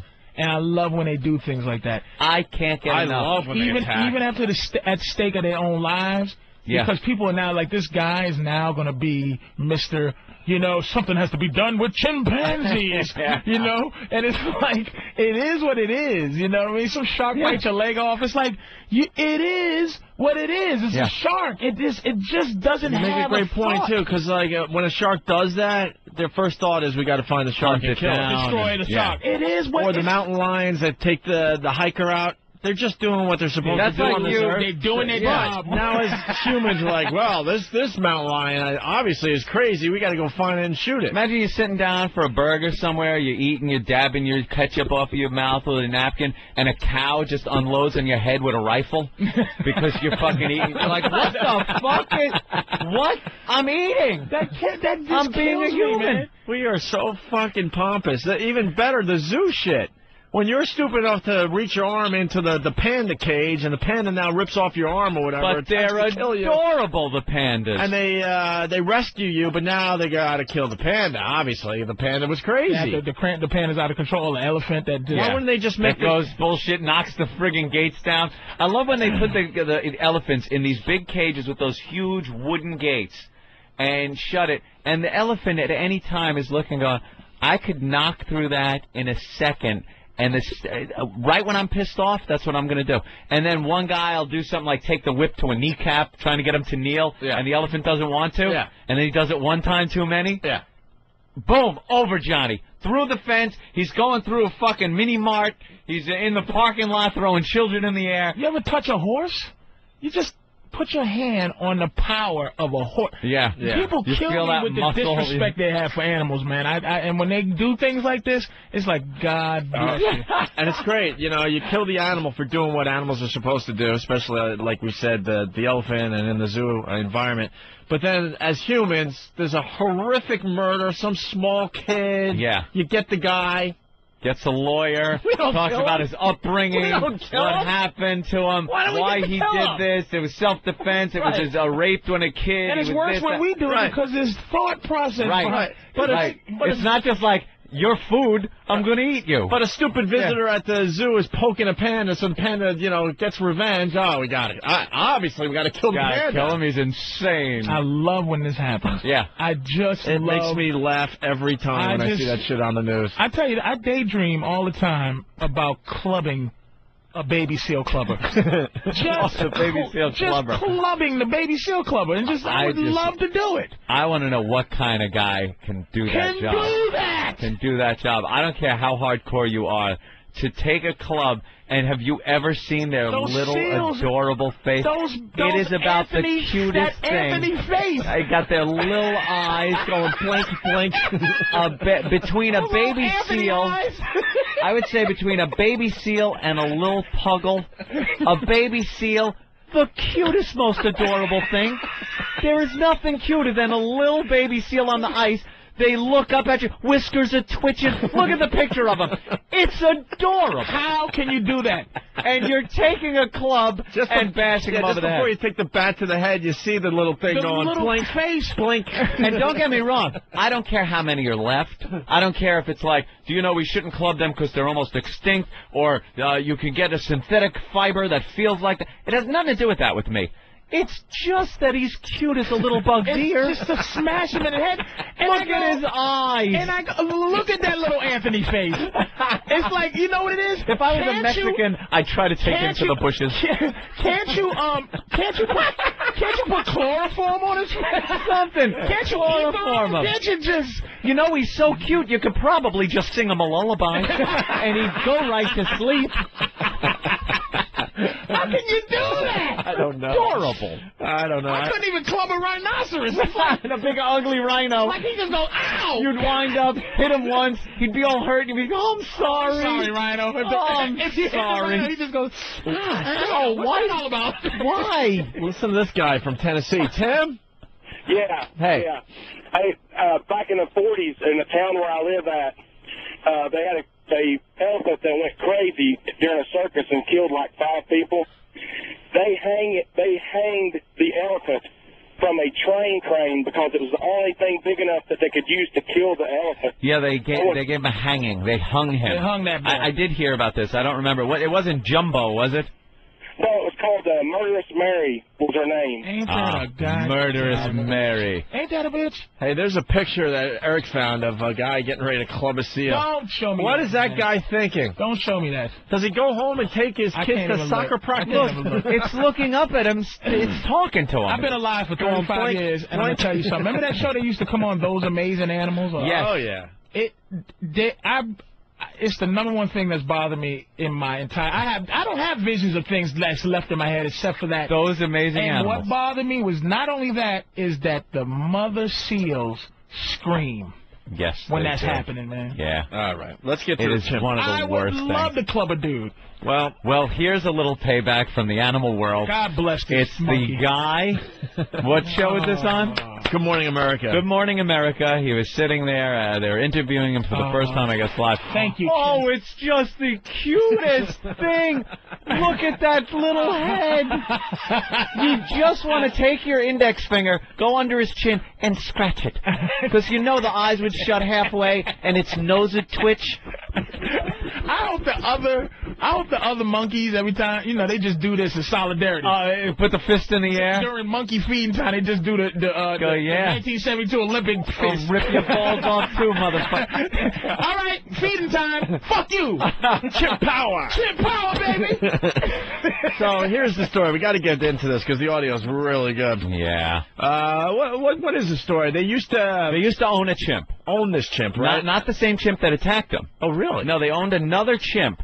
The chimp got a little rambunctious around the house once it grew up, got a little violent, so they took it to this chimp preserve, or place where you could take chimp farm. The chimp farm. Well, on this chimp's birthday, they visit the chimp and whatever. So on this chimp's birthday, they brought the chimp a birthday cake. So they go into the enclosure to give their chimp the birthday cake. There's other chimps in there that are a little pissed off, I guess, if they're bringing this chimp the birthday cake. Run over, bite the woman's finger off. They bit her finger off. And then proceeded to attack the guy, ripping apart his face, his testicles. They ripped off his soft, testicles. meaty testicles. His soft, meaty testes were ripped from his body. And his foot. They ripped his foot off. I thought they went after his fingers one at a time. They were biting off his thumb. Yeah. That was just like the major things, was his face, his balls, and his foot. But his entire body was chewed. His butt, they rolled him over and started eating his ass. These chimps, insane. The chimp tossed his salad? They tossed his salad. They started eating his ass. Woo! And they finally got him away from him. Like eating it, literally, not licking as we call eating. No, taking like his buttocks, his cheeks, and biting chunks out of his ass cheeks. And now the chimp is being represented by a Jewish lawyer. He was indeed hungry. He was sick when he was offered the birthday cake. Chimp, what did you say? Did he offer you any of this delicious birthday cake? Ladies and gentlemen, the jury, you heard him say no. I said. All right, here we go. Audio. That's a bad motherfucking chimp. Yeah. Here's some of the backstory, and then we get the audio of the guy, the survivor. Tony, we're going to turn next to the California man who was savagely attacked by the animals he loves, chimpanzees. It is the first time that St. James Davis has actually been able to speak because he had a 6-month hospital stay and more than 24 operations. St. James Davis and his wife became well known after adopting and raising a chimp in their home named Mo. But when they went to celebrate Mo's 39th birthday at an animal sanctuary last year, well, it was a terrible scene. Yeah, it was. Mo, Larry and Curly jumped in on the attack. Well, here they describe the attack. Why you? I hear he was poked in the eyes with the chimp's fingers. And then he should have put the palm of his hand up against the bridge of his nose to stop the attack. Do you think it was all fury, or at some point the chimp was like, oh, what are we going to do to this nigga next? Let's chew his ass. I'm going to chew his ass out. And this guy's in pain, or it's just pure fury. It is just this animal instinct. Something clicked in this chimp where that guy was a threat to the chimp. in some way, shape, or form, sexually, a threat to his superiority among the other chimps. There's something that kicks into that chimp mind, and there's no sitting him down and going, dude, the chicks are yours, man. Take the cake. I'm leaving. I'm getting in the car. And the chimp is sitting there going, shaking his head. Oh, okay. Real Greystoke shit going that on. Shit is so primal and goes back so far behind before we were even rolling out of caves. That shit was there. This goes deep into the DNA. There's no reasoning. We haven't even discovered that part of the DNA yet. Dude, there's plenty of girls in Dude, hey, no, I understand. They're your chimp girls. I'm not here for the chimp girls. Oh, okay. All right. Then we're cool. I'm diabetic anyway. Yeah, I don't know. Keep the cake. Keep the cake. Baby. All right, here we go. They describe the attack. Do they describe the eating of the balls on Good Morning America? We'll have to say. It's a little risque. Last March, a visit on Mo's birthday took a violent and tragic turn when two chimpanzees in nearby cages attacked St. James, mauling his body and face, nearly killing him. After months of intensive care, including an induced coma to help him heal, St. James finally returned home, disfigured but not disheartened from his lifelong love for Mo. Boring. Lifelong mauled love his face, for Mo. Mauled his face and his body. They don't talk about the eating of the ass. No, he's ripping off of his balls. He ripped his balls off, ripped his foot off, and ate his ass. They have to clean it up for Middle America. But you know what? He had to, at some point, he had to be unconscious when this monkey just kept ravaging. From what I heard, he wasn't. He wasn't. He was trying to fight it off. His wife was also trying to fight it off, and she lost a finger. After the fact, the fight. I'll beat a monkey's ass. I don't give a fuck. A goddamn chimp. After the fact, they are some powerful motherfuckers, After the fact, they put him in a coma so he could heal. That's how much pain he was in. Oh, they induced a coma so he could heal. So he could lay there without having to think that a chimp just bit his balls off. So they can take. I'd be yelling for a coma. So they can take shoulder meat off and now sew it back to where his patch it. The asshole protection. The part of your cheek that protects your asshole. They had to seal it up with his shoulder. They had to take some fucking Teflon balls and shove him in, make a sack out of his chin, like that fucking shit that hangs down when you're an old man from your chin. He grows whisker hair on his ball sack now. They're just like Frankensteining him together. He doesn't have any more of the skin that tightens up when he gets scared. He took his balloon knot, so it's just it just ate all that ass. It's just hole and flatness. It's like when he sits in a chair. His asshole is directly like... Oh, my God! So let's hear from the guy. Here we go, the interview. And so we turn to St. James Davis and his wife, LaDonna. They're joined by their lawyer, Gloria Allred. And we want to warn you that St. James' description of the attack is very, very graphic. He's wearing a mask because, among other things, the chimpanzees who attacked him tore the nose right off his face. And his nose. Do you think you were going to die in all this? I really did. I can remember Donna laying on... I don't know if she pushed the chimp off of me, but I know they shot the chimp and he fell on me, and I could feel LaDonna grabbing me, but it wasn't the chimp. I was trying to protect my head, too, and that didn't work. LaDonna just kept saying, please don't die on me. Please don't die on me. You remember that? I remember that, but I just couldn't answer her at the time. I tried to talk. That was one of the hardest things in the hospital. I couldn't talk. Even the helicopter ride, they thought, taken to the coroner's office. A couple other hospitals refused to take care of me or thought I was too far gone. And if they did fix me with the head bleeding and the skull injury, they figured I'd be a vegetable anyway. Wow. Whoa. Wow. A lawyer. Ripped his nose off. Fan brought up a good point. He saw the video, and you could hear the guy's voice. He sounds like that guy from the original Star Wars in the cantina. My friend doesn't like you. I don't like you. I have the death sentence in 5 sectors. The guy that gets his arm cut off by Obi-Wan. His nose is pushed aside. Kind of looks and sounds like that guy. Oh, who's this anorexic chick? No, we were talking about this yesterday. The Insider with the anorexic chicks from overseas. Somewhere. Oh, the anorexic twins? Yeah, they weigh like 45 pounds each. Wow. They are skin and bones under that sweater. People are just fucked up. This is all the rage on the Insider. Like, I would club them. Yeah. Yeah, them I would club without even blinking an eye. But that little seal. Asshole. Oh. I wonder if the other chimps are going to go like, because they're going to court. Yeah. They're suing. They're going to put the chimp in a suit. And other chimps are going to try to coerce the witnesses. Hey, look. Oh, man. He's got to like your balls? Yeah, he's got to get something for that. Ask your wife if she likes her vagina, because she could lose it, too. If you go.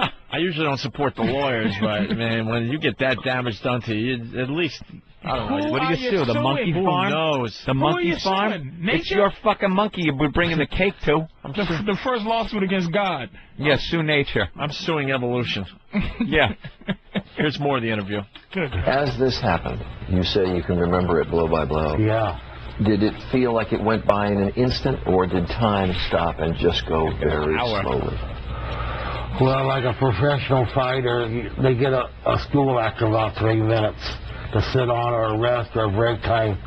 This went on for maybe 10, 15 minutes, and I was so tired, and I was in so much pain, but I had to keep fighting. I kept telling Donna to get out of there or turn the water hose on him, and I never heard a response out of her, and this one with the 2x6 was just pounding the daylights out of me.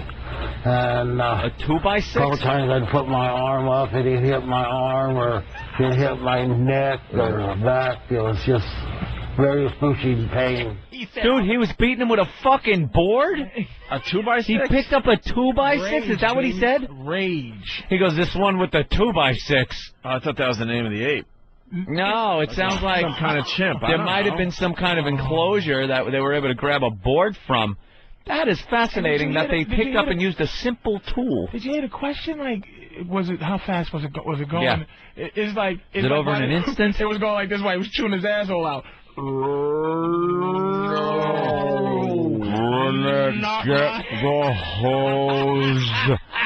Get the hose. He's eating my ass.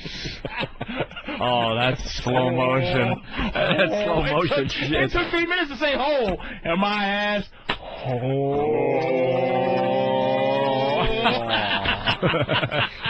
Well, it's been 10 seconds, but at least I still have my balls. Oh, no. Oh, at least I still have my balls. Imagine. Well, 8 minutes in. Oh, that's an eternity. Are you thinking that? Are you thinking that in that situation? You gotta be thinking. Are you thinking what body parts you still have?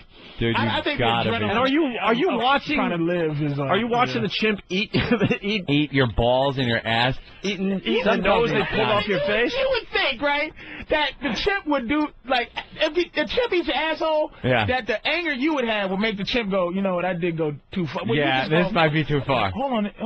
Okay, this has been fun. Did you just chew my asshole out? Yeah. Hold the fuck up. Hold up. You just chew my asshole out, right? And the chimp goes, oh, man, I'm sorry about that. Like Hulk, you ever see Hulk Hogan when he's getting beat up? And he just goes, no. Yeah, no matter how hard he's getting hit, he gets up. He's like, You would figure you would get as much anger as the chimp without your asshole. Right. Nigga, I know you done just eat my motherfucking asshole. My ass? Hold on, hold my shit, baby. Now put the hose down. Yeah. Because now I'm pissed. Yeah, like the animals can sense fear and things like that. Can't they sense you're fucking pissed that you're getting your ass eaten by this guy? And like sit back and go, all right, maybe. Yeah, I took it too far. Yeah. And not just go, all right, let me grab his balls. I'm going to rip those off. And his foot and his nose. Let's go to Mike from New York. Mike? Hey, what's up, guys? Hey. Some people call it a chimpanzee. I call it a monkey. Punching out. You can punch out. You are in a ditch. You are in a ditch full of burning jet fuel, my friend. That was a crash landing. Oh, God. Wow. Let's say hi to David in Ohio. David? Hey, he certainly sounded like him. I was wondering if he looked like the guy from Hannibal that was put the lotion on Hannibal Lecter's head.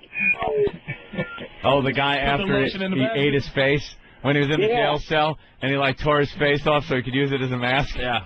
Oh, he probably did. Here we go. More of the interview. So since March 3rd, How many surgeries? 28. 28. I've been through 28, and they roughly guess probably another 20 to go. Mostly skin. 26 of them have been asshole surgery. Oh. One face, one ball, and 26 asshole surgery. They're trying to reconstruct his asshole. Call in an asshole specialist from Sweden.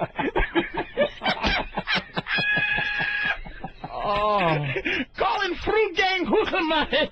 He's a professional chimpanzee asshole. We're bringing in our best ass man. We're flying him in. Oh, this is a case I have never seen before. Did a chimpanzee eat your asshole? Very interesting case we must solve. I'm calling the asshole specialist. If I did not know any better, I would think an ape had eaten your asshole. He did, you motherfucker. 28 surgeries, 20 to go. 20 more surgeries. We got 2 more balls and 62 more asshole ones. Your asshole be fixed right up. They're just ravaging this guy like a junkyard Buick, trying to find a fender here. And There'll be a time where he goes, listen, fuck it, keep my asshole the same. Just leave it alone. You know what? I'll take plastic surgery. Just fix my face up. Fucking using shoulder blades for his ass cheeks. Reconstruction. Bionic asshole How surgery. many parts can they get? Probably another 20 to go. Mostly skin grafts so far? Yeah, they done mostly off my legs and my side. And then prosthetically they have to rebuild a nose for you? Yeah, I don't have a nose. Can't do Eskimo kissing.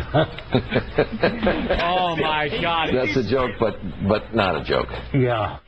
No, it's a joke. Yeah, it's a joke. It's got to be funny. Can't do Eskimo kisses. He wants to keep this guy like so emotionally in the gutter for this interview. Yeah. He's like, I can't do Eskimo because the guy should have said, Yeah, but he goes, that's a joke, but not a joke because you really don't have a fucking nose. And I'll remind you at every turn. And you can't do the bump either. Fucking dick. The guy's trying to like cheer himself up. Yeah.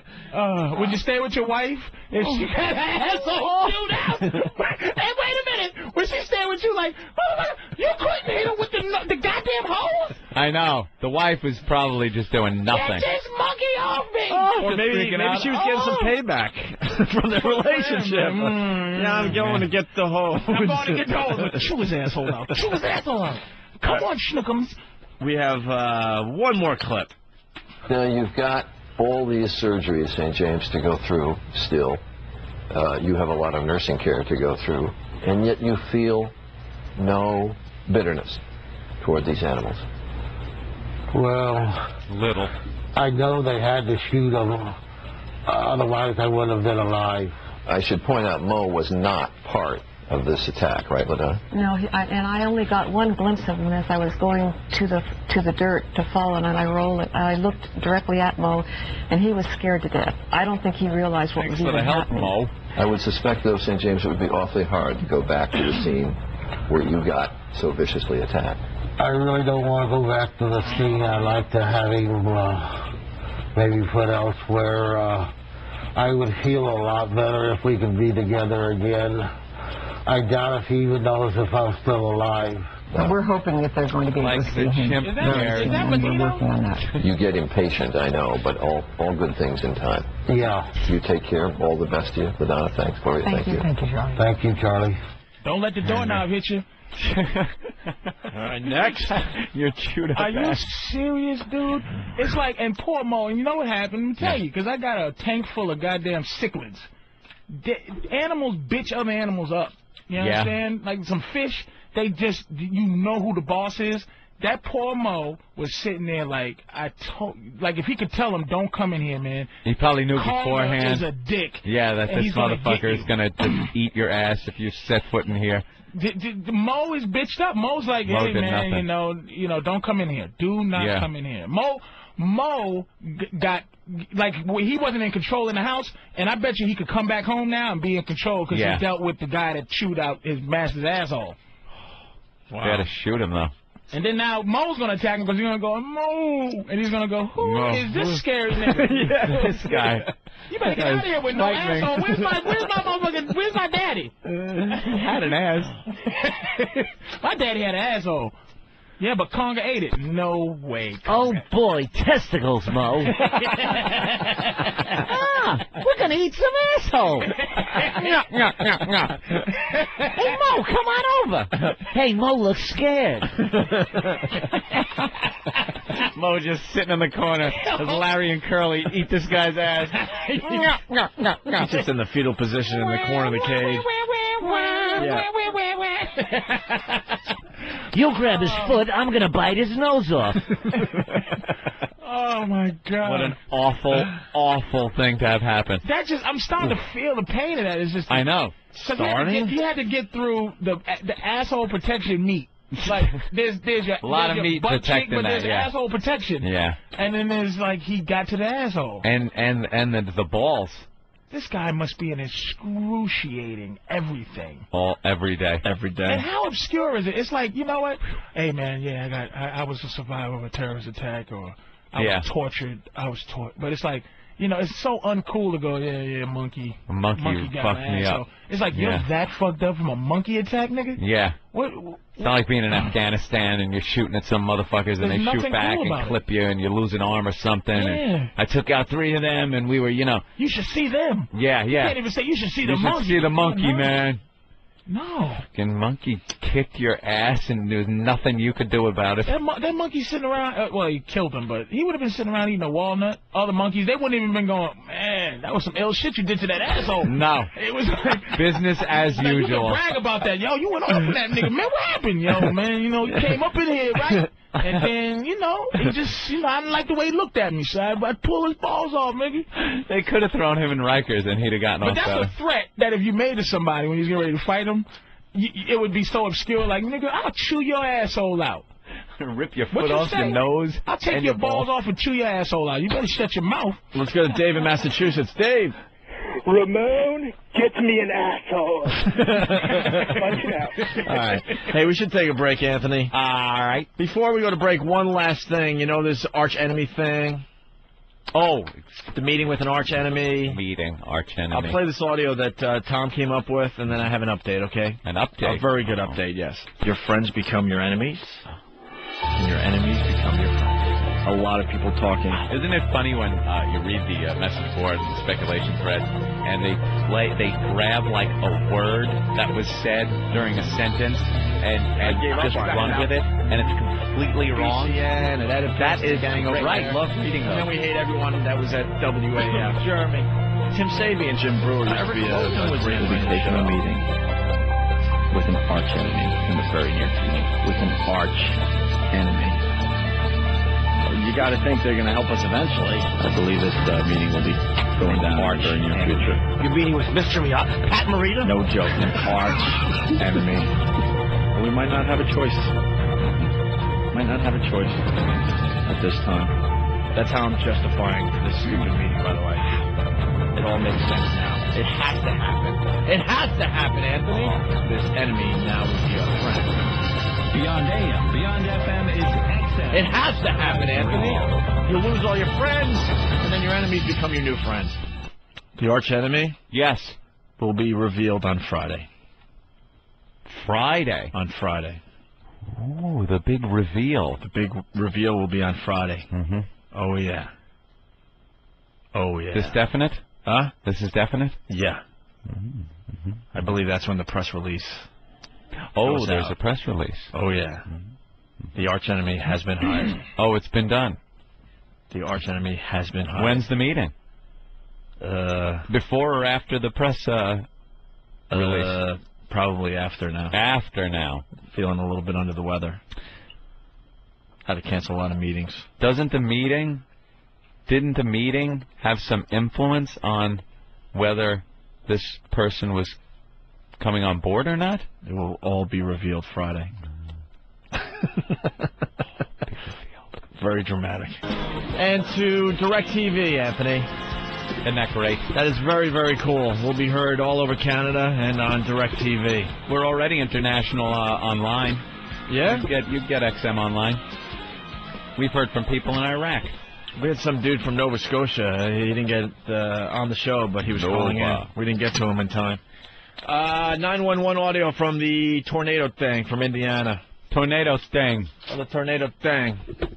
Very tragic. 911 call? Yes. Let's go to it, see what this is about. In southern Indiana, residents of a mobile home park destroyed in Sunday's deadly tornado will be allowed home today. They are being given a couple of hours to search the wreckage for personal belongings. Meanwhile, we are now hearing frantic 911 calls that victims made in the wake of that storm. Evansville 911. Oh my God, there are cars upside down. Do I need to go see if there are people in these houses? There's no houses, sir. There's nothing. There are no houses. There's nothing around us. My brother's bleeding and so is my son. We got people trapped in these trailers out here. Sir, we have got everybody coming as quickly as they can. Okay, so I hear people screaming everywhere. 22 people died in the storm. Dozens are still in the hospital. That's just nuts. Are there people in those houses? No, there's no trailer left over here. There's trailer park. Is this God's thing? Is this God's will again? Of course it is. The finger of God. Yeah, man. Just goes down there flicking fucking towns. Poof. That shit is insanity, man. I was thinking about these national disasters the last couple of days, and some people are like, yeah, see, it's it's just attacking the poor people and the people that we don't really need on this earth, and New Orleans, look who they took out, blah blah blah blah blah. And I was thinking about that, like, that's pretty interesting, right? Yeah, but rich people, they deal with different disasters. Well, no, what it comes down to, though, with these natural disasters, a long, long time ago, our ancestors figured this shit out. It was trial and error, and thank you. I bet you there was a time they tried to build a city in Tornado Alley and said, you know what, this shit ain't going to work. Nah. This ain't working, so we're going to move to a place that's a lot safer than this. Then they tried down in New Orleans, and all of a sudden they get a flood from a hurricane. And that ain't going to work. That ain't going to work. We got to stay away. Maybe we'll move a little further up the coast. The educated people with the money figure this. Let's face it, South Florida's not a whole bunch of poor people. You know what I'm saying? No, but they get the hurricanes. Yeah. The hurricanes are serious business. But see, the whole Florida thing is a new phenomenon. I mean, with the old people moving down there. Well, what, 30 years? Not much more than that, but I'm talking about this other shit. Our ancestors, people that we have no idea what their names are in our own families, figured this stuff out. Fires, man. Fires always are burning up some rich people, and mudslides is always rich people dealing with mudslides. That's California. California with the earthquakes and the mudslides. There's really nowhere else you can go. You might as well abandon the state. Yeah, but then that comes down to people just saying, I know the risk, but man, look at the view. Fuck it. Beautiful. I'm gonna go for this. I'm talking about as a whole society. They decided not to build New York City in the middle of Tornado Alley. They knew it just would never work. New York City has a day after tomorrow coming very soon. What? One of those gigantic tidal waves is on the way here. Ice Age tidal wave thing. Shut up. As soon as the Canary Islands fall in the ocean. Yeah, exactly. I watched that shit. It's on the way here, man. The butterfly flaps his wings over Africa. And the side of the Canary Mountains the Canary Islands are gonna fall in the ocean. Make a tsunami. And it's gonna be a giant tsunami. We even figured out all the risks a long time ago. Yeah, that may happen, but come on, stop. And we're on the fault line. Stop. New York City's on the fault line. Yeah, but 113th and When was the last time you 46 feet is a fault line? When was the last time you felt a shake, rattle, and roll? Earthquake. Every once in a while you wake up and say, "Hey, we had an earthquake last night." Really? Did you feel it? No. Feel a thing. Some dopey broad in the middle of some suburb felt it. We got something natural, something coming. 18 feet of snow. Something delicious is going to happen. Unnatural. Yeah, shit. but we figured it all out. We figured out the odds. We don't live in where it snows like a mother and all that. Yeah, I'm happy about that. A long time ago, we started paying attention, going, all right, well, wanted a little warmer. We get fucking 767s. That's what we get. But the weather was a lot different, man. There's a lot of things happening. Industry causes a lot of bad weather, man. Like Yeah. There's hurricane. There's been 26 Category 12s since like August. There's only been one Category like 5 ever before. Can't that the shit 6 just this year. happen? It just happened. Can it just happen? It's the world. You know, back in the 30s, world's getting pissed off, man. back in the 30s and 40s, this country was pumping out more goddamn coal. There was like a constant layer of smoke over the country. We've actually cleaned our shit up. Yeah, and we really did. Yeah. Back in the old days. And we just notice more now because of 20 smokestacks. When was the last time you drove around and just saw black smoke billowing out of smokestacks as like chang, chang as Model Ts are flying out of a factory? Chang, chang, That makes a good point. We have cleaned up our shit pretty good. We're getting there. Clean. We haven't cleaned it up. It's clean that shit up. It's this around-the-clock news and stuff. We're just paying more attention. Anthony brought up a good point a few weeks back saying, hey, there was a time hurricanes and tornadoes and all this shit happened. You didn't have a warning, and you never even You're read sitting about on the it. beach You had in no fucking idea. the Gulf, and all of a sudden, such a nice day, but some clouds are rolling in, and there's just swirling death a few miles off there. You think we should leave? Hey, all the we'll just get a little rain. I think it'll get a little rain. The ocean just sucked away for 6 miles. Yeah, exactly. Okay, I'm gonna go shell collecting. I bet we get some good shells 6 miles out. Oh, there's some fish laying right there. Bass. Let's get some. We're gonna eat good tonight. Listen, I want to go back in time and live where, you know, all this horrific shit was happening and you don't even have a clue. There must have been a time and none. You know, in the land we're sitting on right now, you know, just living our lives, and on the other side of the world, just millions of people are dying, and you would go through your entire life and have no fucking clue. You know that there are people that it's not that people feel. There's people still living on the side of Mount Vesuvius. There's still people living in Pompeii or whatever the fuck. No one moved. Yeah, but that was the first thing we figured out. Obviously, all right, we're not going to build a city here. You know, it's trial and error. It's trial and error. That's why That's why a lot of these natural disasters happen in the poor areas. Because they're the people that moved in.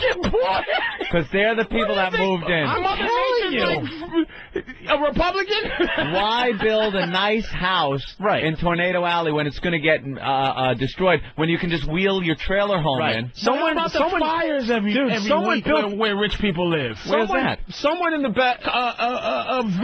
Colorado woods. The big fires that burned down all those houses. Down all those rich white people's homes. Yeah. Because that's, you know, no, he doesn't have a point. That's Mother Nature? Yeah, but then there's also people that are just stubborn and in general. I'm talking about as a group. We figure this shit out. There'll always be the stubborn people going, fuck that, I'm building my, you know, a multi-million-dollar house in the middle of Tornado When was the last time you saw a major city consumed by a forest fire? See, that's what I'm saying. You know, that shit don't happen because they say we're not going to build it there because that's where the fires happen. But you'll get like, I'm going to build my mansion right here on this hill. So what made the people build New Orleans where they built it? Black people didn't build New Orleans, but, you know. It was a great port city. So wherever the port cities were, that's where cities would pop up. But to not just make it a port city and then build around it, live there, people should have stayed fucking back. Stay back. Let the railroads go in, pick up your goods, and take them to where the water doesn't come up every so often. Those Ohio floods that happen twice a goddamn year, those aren't a bunch of poor people. I don't think that. My point is, it's Ohio. It's Mother Nature. It makes decisions. This city has got something coming. No, but you think it does? You look at the 75 feet of snow. They got the map of America right there. Yeah, you know where the shit is most likely to happen, and our ancestors figured that out a long time ago. Moved out of those areas. The rich and the more fortunate. Forever. California. In California. Yeah, the big one. They keep warning us. It's like, hey, we don't know when, but the big one is coming. There's an asteroid with our name on it somewhere. Well, the asteroid, we're all fucked. Then we're all doomed. When it happens because this planet gets bombarded every day with something from outer space. It's just a big block of cheese is about to hit. Small enough, it burns up. We have our protection. But the big one, you just got to hope the Earth's turned a certain way. It's not on your house. It happens to be on the other side of the Earth. I feel bad. It's just a thought I had. But poor people, and you know, I just thought the ancestors figured out the good areas to live and moved out of these poor white areas. people. Poor white people. Poor white people get the tornadoes. You never fucking see black people going, everything was just taken away in 1 second, all that. New Orleans, when's the last time you can think of, and I'm not a history goddamn major, but when's the last time you heard of a bunch of black people really, we deal with violence most of the time, poor black people, but when's the last time you heard of poor black folks besides New Orleans dealing with some goddamn wind or some water? You're right, or big snow, or... Never! You are absolutely right. This is a poor white people because problem. they live in the urban areas, and like we were saying, it's been figured out where to put urban areas. Why wouldn't they put, if it's racism like that, why wouldn't they make the biggest projects in Tornado Alley? See? Let them niggas deal with that wind. Because we need to get our drugs, man. We don't want to travel too far. Not only that, by the time we figured that shit out, you guys were already onto us. And we go, I'm not moving there. Ah, you hunkies. There you go. Trying to put us in the middle of the tricky cracker wind. There you go. Doing what you do. Let me tell you, this is a paradise, Tyrone. You're going to move into this place. It's going to be wonderful. Where is it? Kansas. It's in Kansas. And it's this luxury fucking apartment building. Kansas, Kentucky. Built a couple of them. Yeah. That's where them Jayhawks are, right? What Oh, yeah, beautiful Jayhawks. You're going to love it. You're going to love it. Tyrone in Kansas. That shit it's amazing, man. Wind kills white Mother people. Nature, that's the arrogance, right? Right there. The arrogance. That's why people get their assholes eaten out. Is because there's nowhere you can go to stop the God's wrath. No. Nowhere. There's no fixing it. There's no. Eventually, you're probably right. Eventually, New York will have some huge natural disaster. Something nasty but I think got to happen. I think we're much more in danger of ourselves. Technology, terrorism, we're things like that. Oceanside City or something, whatever the water. We're on the Atlantic, aren't we, somewhere? Yeah, but nothing happens here. There isn't this big fucking fault line running that's going to make a tsunami. Yeah, the water isn't crazy. It's not. And we got a bumper called Long Island. Long Island, a little buffer there. A little buffer. That's nice. Keeping everything. Long Island. You know.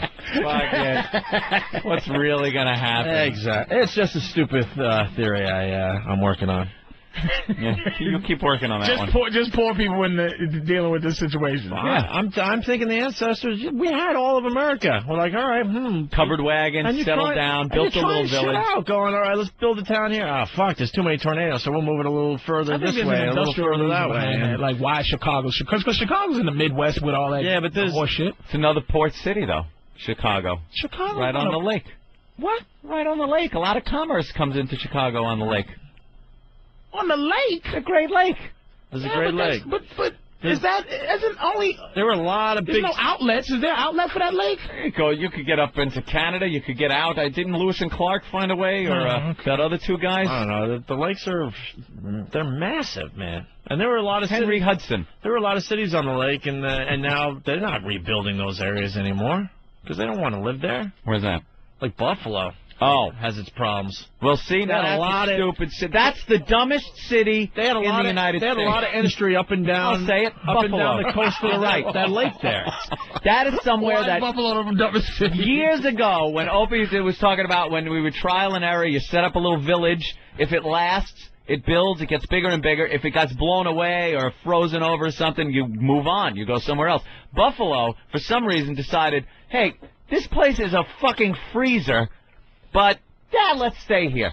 And every year they get snowed in to where, you walk down the sidewalks and the snow is over your head, right? Yeah. I spent like 3 winters there. There's no reason gotta be snowing to have a major city in that kind of cold. But God bless them. Wow, sit there watching their. They just knew where to build them. Like they built them there and they said, oh shit, this is a long win right here. Let's get out of here. How many of these like booming fucking honky-tonk piano playing saloon places just blew away? Yeah. But like, then this is great. Who was alive to go, maybe we should... Listen to me. It would take too many years for trial and error to go. Couple of hundred. You know what? That's where the Doppler comes in. That's where you go. Oh, that people move now. They didn't move then. They stayed. No, I think their town blew away, and they said, "Fuck this, pack up the wagon, we're going." Yeah, we're gonna. And then they'd hook up We're gonna somewhere move else. to higher ground or what have They you. talk to some people and go, "Did your town ever blow away here?" And they go, "No." All right, we'll build. Then they lick their index finger and go, "Okay, this, Weather report? yeah, this feels okay here. All right, The let's finger just build 5,000. the finger 5,000. This took hundreds of years, and I think we're still trying to figure that out. Still trying to figure Definitely. it out. Yeah. Definitely. Now we have get a hit point, by I don't those know. 100, 200-year storm things that happen and go, see, Look, we didn't know. Arizona. Arizona's becoming the new rage for the old people, right? Maybe because of no pollen but it's 112 all the old degrees. people It's said. dry heat. All the old people said, "Fuck, we could get around America a lot faster. Let's move south and live in Florida." Right, but now maybe they're starting to figure out it wasn't the greatest idea after all, and now they're trying out Arizona. It's happening as we speak. It's 10,000 degrees. People, you can't escape it. It's happening as we speak, but in general, I think our ancestors figured this shit out. I like dealing with the snow. I'll take the snow. I feel comfortable that even if there's some evil snowstorm, that we could still make it. You've been through. to L.A.? They don't have a lot of large buildings. Well, because of the earthquakes, man. Yeah. Well, there was a time they were building large buildings, and they kept being knocked down. Saying, Like "What San the fuck are we Francisco. doing?" San Francisco had to be knocked down a few times before they realized you can't just. But why build a didn't they building. realize get out of there? See, that's going to your thing. Okay, I why think- not? Let's get the hell out of here. It was later on, and they started looking at it and going, this is a great place. We can beat this shit. Yeah. Now let's start putting shock absorbers in the 'cause we are building. pompous and stuff. We can beat this We shit. can beat this shit. Yeah. Yeah. So we'll just build shorter buildings. Shorter buildings. And that's our problem. We can beat this. You might as well just live as best you can. When everyone man. jokes about Tornado Alley and, why don't they leave, it's just poor people. They're just... That can't just go. Where else are they going to That's what they got. Where are they that's going? it for You just them. can't just get up and go when you're poor. And if you don't have a big extended family somewhere, where are you going to go? Where are they going? You know what? I think I'm going to go on to New York. Let's rustle up the horses and ride out of... Jed, pack up the car. We're going to New York. What businessman that owns a big company is going to take the chance to build like a huge Walmart in the middle of Tornado Alley? Seriously. Well, there are a few of those, but... Well, you think, Yeah. okay, let's take it when they finish building the new World Trade Center, right? Yeah. Our business people going to still rent office space in there? Yeah, because just like San Francisco thought they had the earthquakes figured out and fixed it, we can fix it. Yeah. Now we got defenses in place. Odds are it's going to be buildings? very hard for them to get a hold of a few fucking passenger jet airlines these days. Very hard for them to pull that off again. That's a one-time deal. Let's say hi to Jim in Colorado. Jim? Hey, how's it going there? I was just calling to say that most of our cities and stuff like Boston and Chicago were Indian villages. Yeah, the Indians And they've been here for quite some time. They had a few hundred years themselves to figure out where to live. Yeah. That's right. And then we killed them with Killed those motherfuckers. I'm glad he said that. That's funny. And we murdered them all, took their land because they said, damn, these Indians are living pretty damn good. They did all the work for us, and then we swept in and said, yeah, this is a Don't good place to build live. here. Winter, no buffalo come. No build 'em here. No, big wind sent down to destroy planes. We live... Oh, so you're saying here's cool? Yes, here good place. All right. Thank you. Thank You know something? That's actually genius, man. Anything that makes sense to me, man. That seems to make makes sense. a lot of sense. The Indians came, they were here. How long you been here? Many moons. Many moon. And it's like, all right, nice talking to you. Here's some liquor and some corn. Nice talking to you. Anything bad happen here? No, but last village, big spinning wind god come. Take village away. Spinning wind god. Okay, we don't live where spinning wind god is. Right. I gave my daughter last month. Me give daughter last month. Still. Spinning wind god. Spinning wind god. Then we move further, so more warmth, and we go to water. But then big spinning water god come and take village away. Oh, the spinning water god. I don't like the sound of him. Where else he go? I like the sound of him. Went west, further toward where sun set 'em, and then big shaky gods shake our village down. I'm glad you're seeing it my way finally. But the Indians, there's some logic in this. That's okay. There's some logic in this. I go with that because at least it gives the Indians the. I like a story that makes white people the villain. The bad guy. Opie's story, the white people was like, "Hey man, we came here and we were building. That is what we did." But it's like, okay, the Indian thing I can go with. I said, like answer. I mean, a long time ago. I mean, Tornado Alley is not all of a sudden going to be the East Coast. Big spinning Wyndham god. We absolutely, as white people, we're not the bad guys in that either. I gotta defend Whitey when it comes to the Indians and the United States of America. Patrice is looking at me like I'm insane. How? You know what? That's so outrageous. Please defend slavery first. That's so outrageous that you would say we're not the bad guys in this. I have to explain why. That's why they own these casinos now, because of your goddamn guilt for what you did to them. That's not guilt. That's them finally coming around and saying, let's assimilate and find out how to make some money off of these white people. No, that's like because they said, okay, listen, this is what we fucked you over so bad. We're going to give you this land, and we're not going to. Our government has nothing to do with what you do. So they got smart and built fucking casinos, and they can't tax them. Right. They can't do all of that shit. It was classic. We're sorry for what we did. Right, because we'd have absolutely been able to say we're going to tax you, we're going to do this, and go fuck yourself. What are you going to do about it? Right, man, it's guilt. But in the beginning here, I'm talking when we first came over, as a race of explorers and conquerors. Criminals. Well, no. You know what? It's a different time now. Let me ask you something. It sure is. You ever play Monopoly? You ever play Monopoly? Yes. Doesn't your strategy change from the beginning of the game to the middle to the end of the game? Yes. The beginning of the game of what I call civilization on Earth. Okay. I call it the beginning of imperialism myself. It was different. You went somewhere.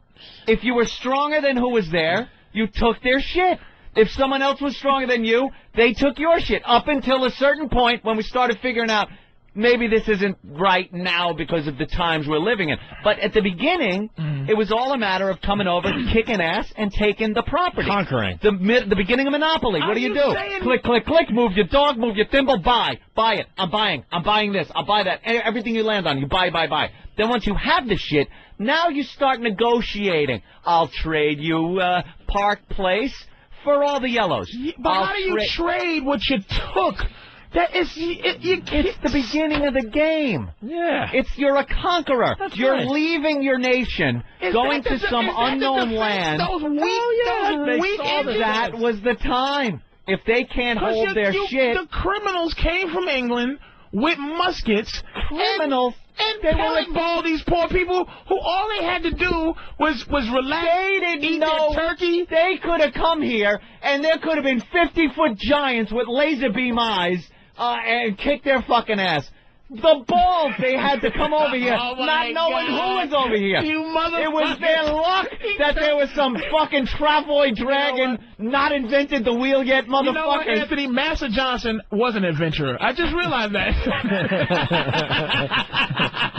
It was a stroke of luck that there were people that hadn't even invented the wheel yet that were sitting here hunting, living off the land, that we could come here and kick their ass and take their shit. But that's not a defense for It is absolutely. That is what was happening in the world back then. It was the norm.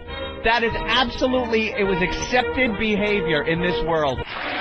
So now it's not accepted behavior. Right, the game changed. So, but we still embrace the what you're saying, how we got it, that this country knows it was wrong, but you still embrace what you did. You realize the ideology is wrong, but you still embrace what you did. I do. It wasn't wrong. A lot of people don't. It's not a popular ideology to have. I embrace it. Give it back to the Indians. I look at it like it wasn't wrong for the time.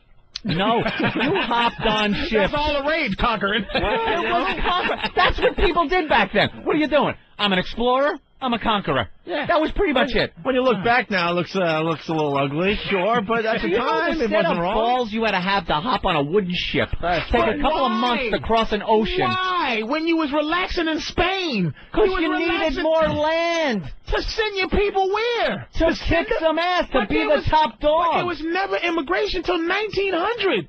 The criminals. Let me tell you. How could you be a criminal when there was no one had a say on who owned what? Because England threw the stinking pilgrims out. That's what Australia is. Australia is a prison colony. A bunch of criminals that England got rid of. Criminals. This country was founded by criminals. There's no explorers. No, Australia's different. The criminals were sent over there. And so they were sent here. The pilgrims were fucking criminals from England. Right, they were having problems with the English government. They were adventurers. Oh, yes, they were. You know, they get the fuck out of our country. That's what they were. They weren't like explorers. Okay, I'll give you that they were get the fuck out of our country, but they were explorers. They didn't know what was in there. They didn't know what was over here. They were thrown out. If I throw you out the house, okay, here's what they call homeless people now. Homeless people should be called explorers. Because you throw a motherfucker out, it's like he's an explorer now because he lives in a box 80 blocks away. Hey, this motherfucker just explored 12th Avenue. I invented 12th Avenue. You know I found it. I found it. They weren't explorers. They were sent over. Columbus was sent over as an explorer to explore the New World. He was a conqueror. I give you him. And he didn't even conquer everybody, but he was a conqueror. Well, that guy was a conqueror. Hey. England was conquerors. How about the tribes in Africa? You don't think they were doing the same shit? They're still doing that shit. Yes, those motherfuckers are still cutting each other up. You don't think these tribes in Africa are looking for better places to live? And can I be honest with you? I'm going to be honest with you two white gentlemen. Yeah, I'm going to tell you something about my history. Yeah. One thing that I never grasped, and I have to grasp, somebody has to teach me this, is how because that's the first thing white people say when it comes to slavery. You sold yourself. Right. I don't understand what that means. I don't understand how black people had to do it with slavery. I don't get it. There's like the village like head muckety muck guy who would make a deal with the Europeans that would come over with the boats and sell his people or another tribe that they would capture to the whitey. So Roots was a lie.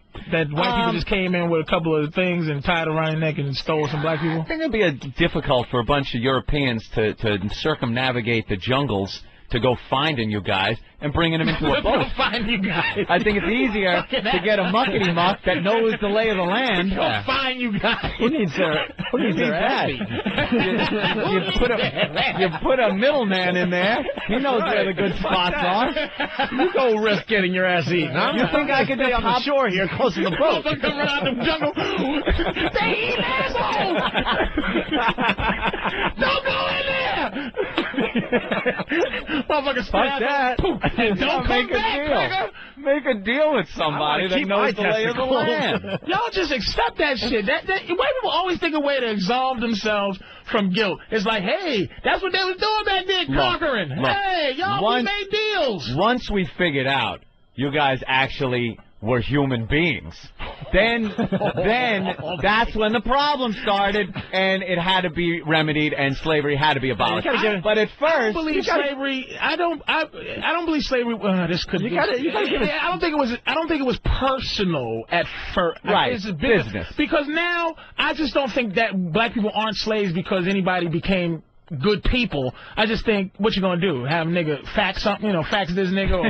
Or hey, we got educated. You gotta give us a break, man. Word process this shit, motherfucker. You know what I mean? It's like, I think that it became... It just reached a point where slavery wasn't a viable thing anymore? It wasn't, because I don't think that we're not slaves because it's such a wonderful place now. It's just it is what it is. It's just no place for it. When the cotton gin came around and it could pick thousands more pounds of cotton an hour than a black guy, it was like, hey, who needs slavery? Nice talking to you. And I'm not saying, it wasn't racist, because that was one of the things implemented to keep us in control. Yeah. You know what I'm saying? It was also Lincoln's idea of fucking the South.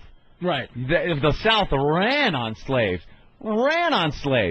And you take that away, and now you're fighting a war with the South. All of a sudden, you take away what does their work, That's why Lincoln wasn't this, I love black people. Right, no. Free this is morally reprehensible, and that's like the selling point. But the truth of the matter was, I want to break the South's spine. That's what we're going to do. I think that this country is like you said, poor people. It's a thing for poor people. It's very sensible to put a poor white man. The best weapon you can use against a poor white man is convince him that this country's yours. And really, it's not yours. It's to convince him, like, hey, man, you know what? There's a nigga living better than you. Some rich white guy going, a nigga's down the street living better than you. Go get him, white man. This is the white man's country. Go get him. Because go get him.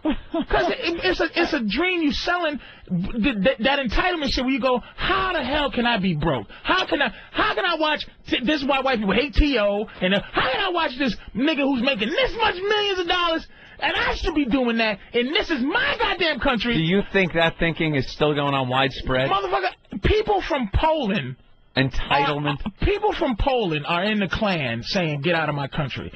Polish descendants are saying, go back to Africa or whatever you're going to do. And I'm like, you just got here last week. Your people just got here, you Polak. How can you be racist? It's not the fault of the people that we're this way when it comes to racism. We need racism to keep it going. I don't think it's racism, though. I don't think it's race. I think it's just economics. I think any poor guy looks and goes, I'm entitled, white, black, or anything. Black guys will walk around all the time and go, I ain't fucking working at McDonald's, motherfucker. I see this guy at IBM making money. I ain't fucking. And it's like, how about you start there and work yourself up? Some TV show. It was on last night. No motherfucking McDonald's. No, it's people seem entitled. Yeah, they look at other more successful people, black or white, and go, what the fuck? Why is this guy living better than me? It's more divide and conquer. Because most of the McDonald's is nothing but young black kids. But that's another fuel for these goofy Africans and Haitians that come over.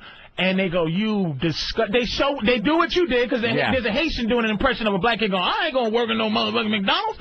So that they go, how can they do this when they had the team with the team in McDonald's? I work so hard to make not just a 1 cent, a cent. They pay you $5 an hour just to flip a burger. Well, here's a question I got. Get on, man. Here's a question I got. Why are you guys still holding a grudge? What? We have to. Why? I'm going to tell you why. We turned you on to America. You know what? Let me tell you what. This is a great place. Let me tell you you what. wouldn't be here if it wasn't America. for us. Ready? Jesus. Ready? Here is the problem. All right. And we had nothing to do with this shit, but you take it out on us. But you take whiteness. Whiteness and blackness. This is another thing. We have that color thing that black people took black. Like I said, I'm half Asian. Like, I'm really not from slavery. For real. Like, my family, it doesn't go back that far. But I take slavery. You take whiteness. You know what I'm saying? Right. When you have a personal history. You're not a colonial white guy who owned a slave. You're Irish, right? No. What are you? I'm a mutt. You're not, I'm a here's little the bit problem that black people have. Ready? Here's the fucking problem. The reason why it seems that Jews, right, have moved on from the Holocaust, meaning the Holocaust is a separate entity from their existence. They go, this is a part of our history. But they done moved on. Never to be forgotten. Never to be forgotten. But they will still do business with a smile with Mercedes-Benz. Exactly. Yeah. But what happened with black folks? Here's the problem. I said this years ago. We do not have a Hitler.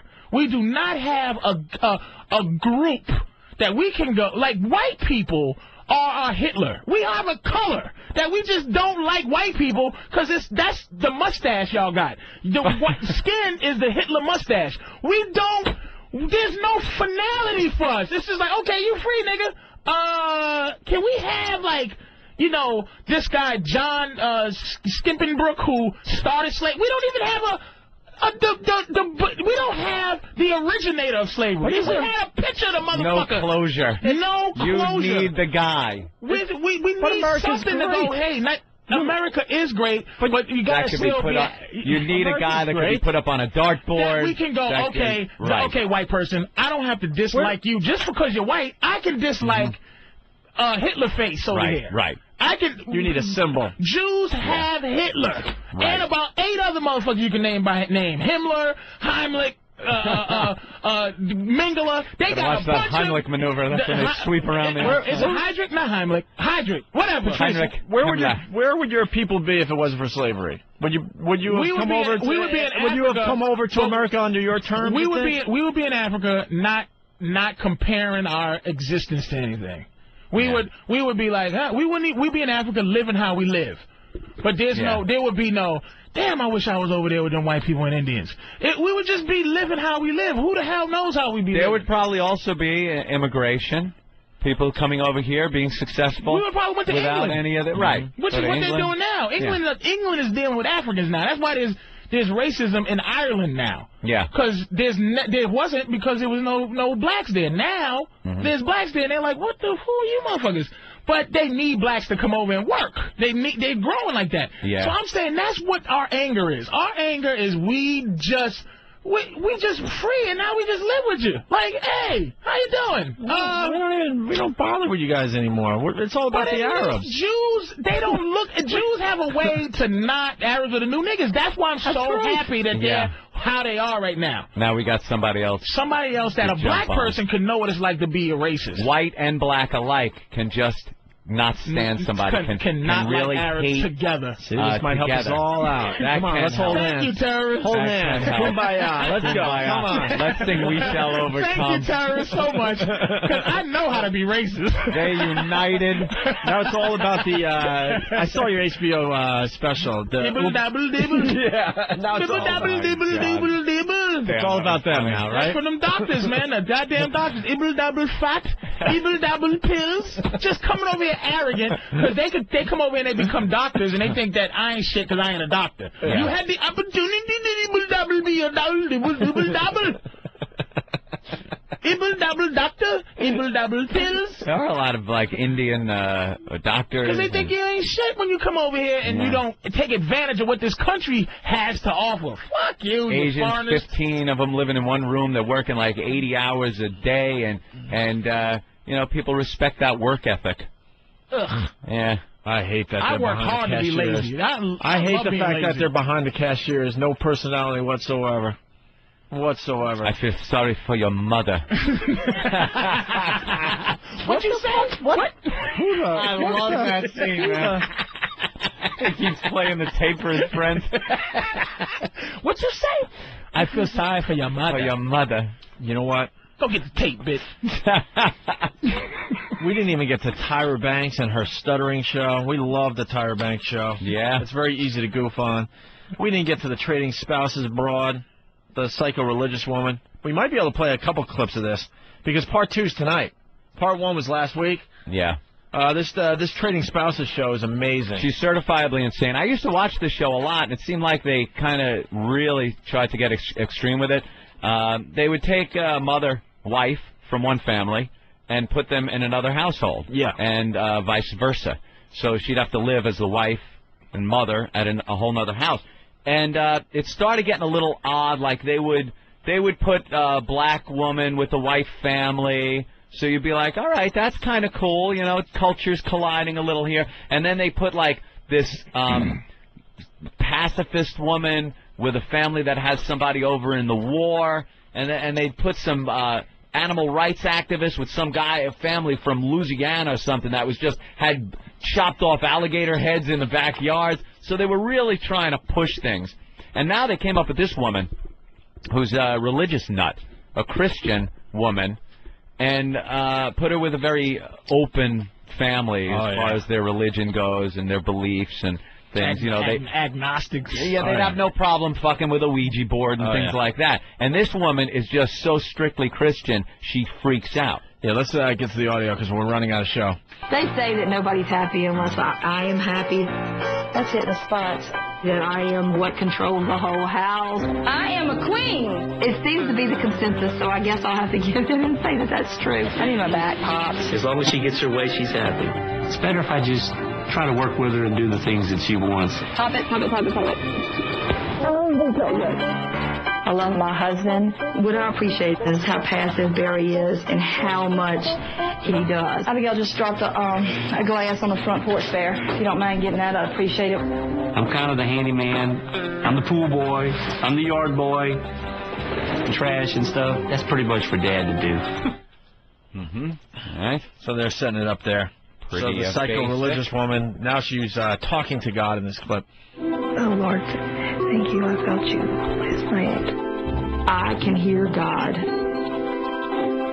I'm constantly talking to God. Oh, I forgot something, Lord. And he talks as much as I do. One more thing, Lord.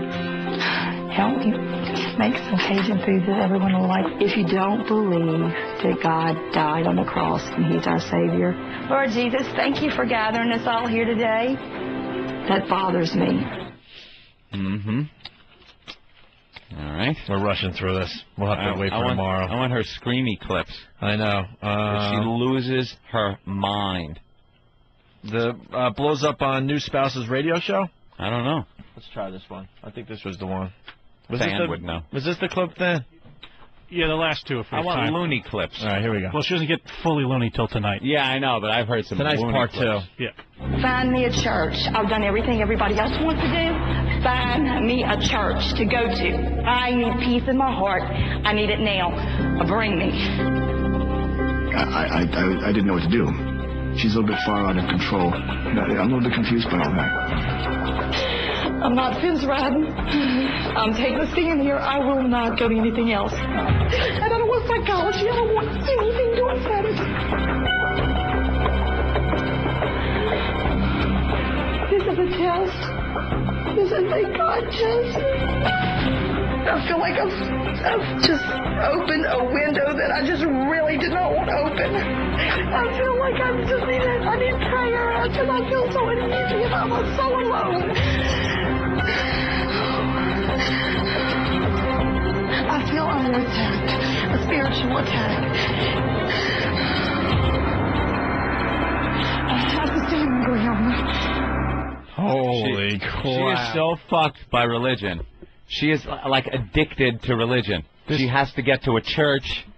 This whole reaction is simply because the guy had a psychic on his radio show. Oh, really? She thought that was so ungodly that she had to freak out and leave. I certainly don't think she's going to be trading houses with any of us, Opie. No. On this radio show. So what's the thing where they have to deal with this lady? They trade. Yeah, it all comes down to money. At the end, they give him like $50,000, and you got to. The woman that is put in the other household gets to decide how that money is spent amongst the household. So this crazy woman is probably going to be like, crosses, just buy 1,000 crosses. That's what I'm saying. It's put like, them all over. Get out of here. It's going to be a wacky reality show. There's no benefit to the money. Get the fuck out of here. Yeah, then get out. Creepy. Part 2's tonight. We're only touching the surface on this one. The audio tonight should be really good. Yes, Nathaniel? Yeah, well, there's no time, but there's great audio for just puking for no reason. I know. Puking Say that for tomorrow. For no reason. Let's keep that over here. All right. Tune in tomorrow. Yeah, tune in tomorrow. I know. We probably shouldn't even started that segment. Let's say hi to Rob on Long Island. Rob? What's going on, guys? Hey, Rob. Yeah, I learned that Peter Griffin is still the reigning mayor in Boston. Punching out, guys. All right, Jim in Connecticut. What did you learn on the show today, Jim? I learned that Anthony saves the balls and leaves the ass. Shut up, you godfather line. Brian in Chicago. Yeah, I learned today that Patrice is the new Darren Stevens. That's right. Let's say hi to Ed in Tennessee. Ed? Yeah, it's not so much what I learned. I think it's what Patrice owes you is a thank you for bringing his race to this country. Cocksucker. Yeah, if I had more time, I would make you thank me, Patrice. Oh, you motherfucker. That's right. Thank white people. All right, Ed. Yeah, that's I'll have a Jew in here tomorrow doing a speech for me, Jack. All right, here's the deal. Vote for your year-end worst of your best bits from the Opie and Anthony show. Since we came to XM Satellite Radio, we're getting a special together for the end of the year. Also, we're looking for your podcasts. That link is up on opieandanthony.com. And the Fat Chick Eating Contest. Details tomorrow, hopefully. Program complete.